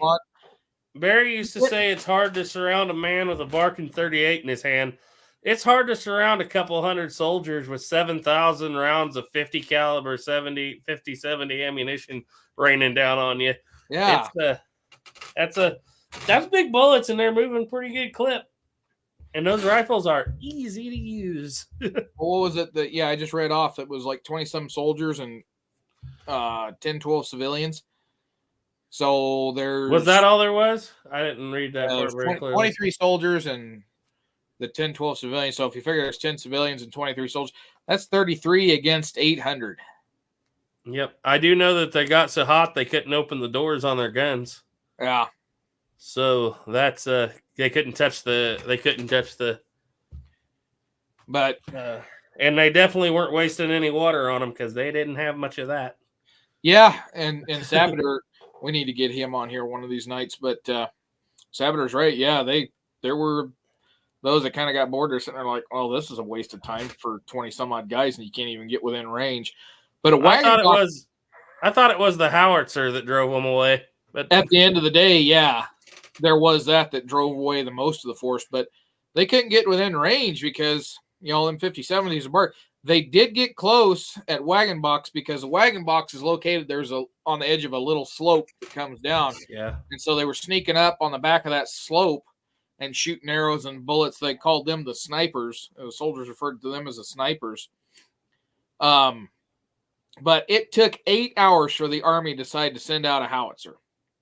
Yep. So those 23 men were in 8 hours of hell waiting for the higher ups to organize a relief party to come out with a howitzer. Yep. And this is not just at Wagon Box. It also happens at Hayfield. It's the same thing. Them guys are fighting for their lives all day. Mm-hmm. And then the Army decides to show up with a howitzer just about sunset. Yep. And I don't know. I just know that those guys that they talked about at the very first of the battle, when they first headed out there, all of them wanted revenge for Fetterman. When they saw them natives lining up on horseback out there, the one guy said, this wasn't the same look of revenge I'd seen before. This was a look of fear. Yep. Well, they were kind of overwhelmed. But, I mean, it's just... But there was, they in a way, up at, it was at the Hayfield fight, they got a little bit of satisfaction because there was a one chief that come riding down. They shot him, and they went out, and the one, I think it was a sergeant, went out and grabbed that chief and drug him back in. Mm-hmm. He wasn't going to let the natives reclaim him. And then, that started another offensive there. But, these two fights were, they were major, even though in reality, neither side really accomplished much. The natives didn't succeed in killing these soldiers, and the soldiers didn't really take out a bunch of natives. The soldiers succeeded in staying alive. Yep. But, I'm kind of like Sabater. Really, it's a draw. If anything, it's a minor victory on the side of the soldiers, just because they came out of it alive. Yeah, I was about to say that's a pretty major victory to come out of it alive. But Sabater just commented. He said, like Garrett said, most of the men there cleaned up after Fetterman and didn't want to end up like them. I'd fight hard too. Yeah, they knew. Yeah, you got the ammunition, you got the guns, and you can run them. Well, what else are you gonna do? Yeah. And that's the thing at Wagon Box, those men had cleaned up at the Fetterman. Mm-hmm. Because these 27th, they were 18th U.S. Infantry when Fetterman got whacked. They had seen what had happened, and most of them took the laces off their boots, tied them into loops around the triggers of their guns, so that if they got overrun, they just stick that long barrel in their mouth and grab a toe on that string, and that's all she wrote. That is documented account of them setting up to do that before it even started. Started the fight, they did that and said we're not going to be, because it was assumed that the soldiers at the Fetterman fight were mutilated before they were killed. Mm-hmm. Most likely the mutilation was done after they were already dead. Soylent Green said it says they lost a large number of horses and mules. Were they killed or stolen or both? Well, they were outside the wagons. Yeah. So I imagine they just let them go. I ain't going to be the guy that volunteers to hold the horses. When it comes down to that, it's like you've got the small, and I don't know how many of y'all have been to the wagon box fight site. It's not a big area. You are not going to put all your horses and mules and stuff in there and be able to fight, because as they get shot, they're going to be falling down on top of you. This is not a big corral. Mm-hmm. Not a very big corral at all. And not only that, when the gunfire starts, they're going to stomp you to death.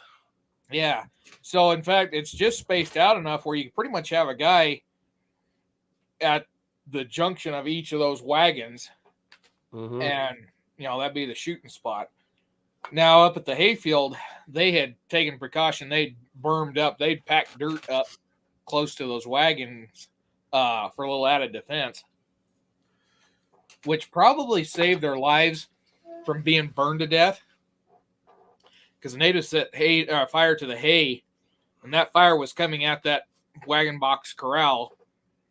And then they grazed her out. Like 10, 20 feet, burned out and quit because they had taken the dirt and burned it up. And then also the activity around the corral had packed the grass down. Well, the dirt they burned up was full of manure. Yeah. And about gassed them when that stuff, because that stuff's pretty potent when it catches on fire. If you've been in a grass fire in a cow pasture, that about gassed them. They'll smolder. Yep. Brandon Birch asks, here's a question. What would your firearm loadout be if you all were there? At that point in time, you could get, for like the revolvers, paper combustible cartridges were pretty common. There's not a lot of round ball. Now, I'm not saying that totally wasn't, because Garrett just read off there. There's round ball. Somebody had a 49 pocket model, obviously, or something similar, which wouldn't be too far out of for a civilian. That'd be pretty common. Pistol of some kind. So, if I had that, I'd probably be going with the self-contained little paper cartridges, just because they were available. A little easier to load, but for rifle, I think I would go with a Henry. And you don't have the knockdown power, but the thing is, Henry had a double firing pin, because if you read about the cartridges at that time period, they don't always go off on those rim fires. Spencer's don't always go off. Henry's often went off when Spencer's wouldn't, because Henry's had a double firing pin. I would take the, mostly just because I've had a whole lot of experience with it now at this point, and I can shoot it they just shoot so sweet. I would go with the 66 Allen Type 2 conversion, mainly just because there's an basically unlimited amount of ammo there for it. And I'd go with the 60 Army if I could get my hands on it. Plenty of power and, for a revolver. That'd be my loadout. But Duke's always going to go more to the Henry and the civilian side, and I'm probably always going to go more to the trapdoor side. Yeah. But I definitely want a Henry. If I couldn't have a Henry, I would have a Spencer. How much of that ammo? I mean, you got to think, though, if they were there that long shooting that much, how long do you think before they ran out and picked up a Springfield? Probably not long. Yeah. Because like I said, up there at the wagon box, the poor marksmen the guns were being taken away from them and given to the guys that they actually shoot. And the civilians, quite often the civilians out in that wild country could shoot better than most soldiers. Well, those soldiers hadn't had but a couple weeks experience with those guns anyway. Most of those soldiers, probably never fired a firearm before they got to the Army. And never fired that trapdoor till they got there that day. Yeah. And, it's just like the Army today. Most of them that joined today probably never had any experience with a firearm. Mm-hmm. So, things haven't changed, but, they, the civilians, like I said, they tend to be in the historical record a lot better shots than the soldiers are. Well, soldiers didn't get any ammo to practice with. And the soldiers, they show up. They may be out there for 1, 2, 3, maybe they're a good portion of their enlistment. Whereas the civilians, a lot of them, been out there for a long time. Yep. So like Portuguese Phillips, he'd been out there for a while. Not a real long time, but he had been out for a while. When you get into some of the scouts, like was it Frank Garrard? He'd been out there since the 1860s. So that's in the 1870s when he starts kind of running around doing stuff. But yeah, some of these other guys have been miners. They, like I said, been out in the West for a long time. Yeah. Ooh, excuse me. I was sitting here now just reading all the bullets they found at the. Yeah, you're reading a book too. Box. Yeah. So I was sitting here trying to figure out.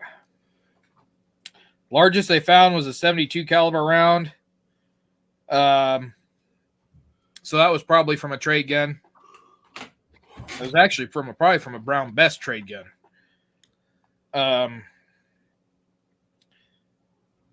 58 calibers, probably from Fetterman's.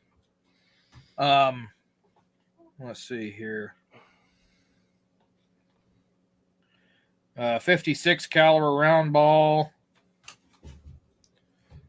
And a 56 caliber conical with 3 grease screws. That's probably a Sharps.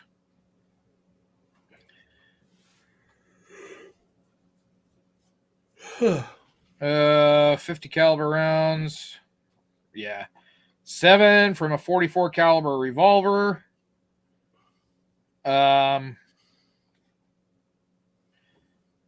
like I said, both would have access to this 1860 Army Colts. Or Remingtons. Post-war West, probably Remington, to be honest. But the thing of it is that anything revolver is probably going to be civilian or Indian. Infantry don't carry revolvers unless they have their little pocket pistol. And the officers would have a revolver. But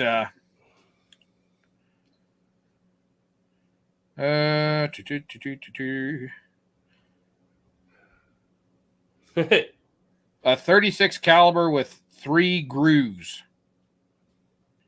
That one I have no idea.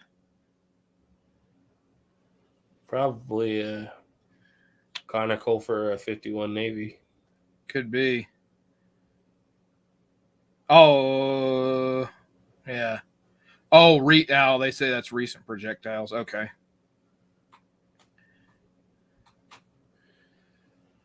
Let's see. Louisiana Gray said, "Sorry, Garrett. Looks like Duke's on coke, staying awake just fine." Oh. And then iron arrowheads, which they're going to be all over the place because that's what most of the natives had was bows and arrows. Every one of them had one arrow. Mm-hmm.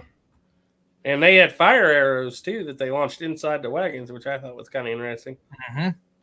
But yeah, that's you kind of look at the armaments that they had. Most of the natives they had a bow with arrows, had some kind of handheld weapon, the knife, and then a tomahawk or war club. It was personal preference.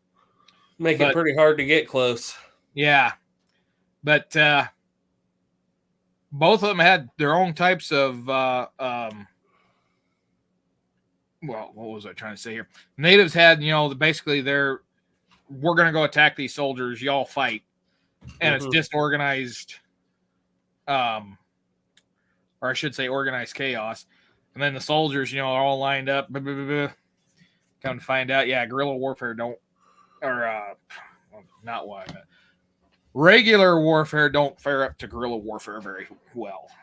Mm-hmm. But it did on that day. Yes, it did. And the day before. At 2 different locations. Yep.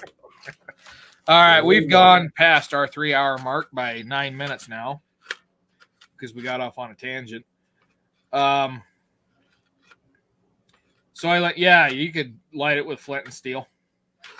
Yep. Just about everybody had flint and steel on their person back in that day. Not a lot of people. Matches were common, but a lot of people carried flint and steel because your matches get wet, they're done. And they had a lot of flintlock firearms too on that side. So, but anyway, so yeah, I want to thank everybody for joining in. This was kind of impromptu because I didn't know if we was going to be able to do it or not, so I hadn't bothered doing any research on anything.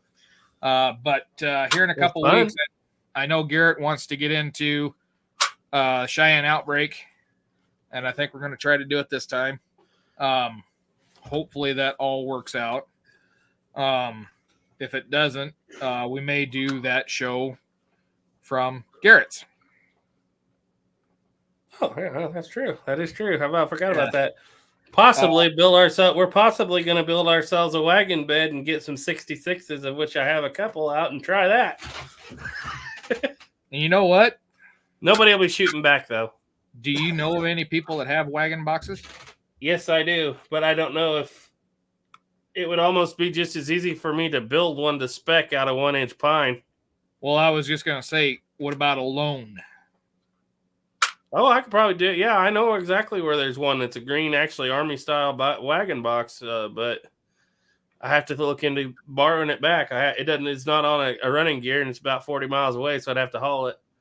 Well, yeah, but I was just thinking if you got a borrowable one or two. Definitely one.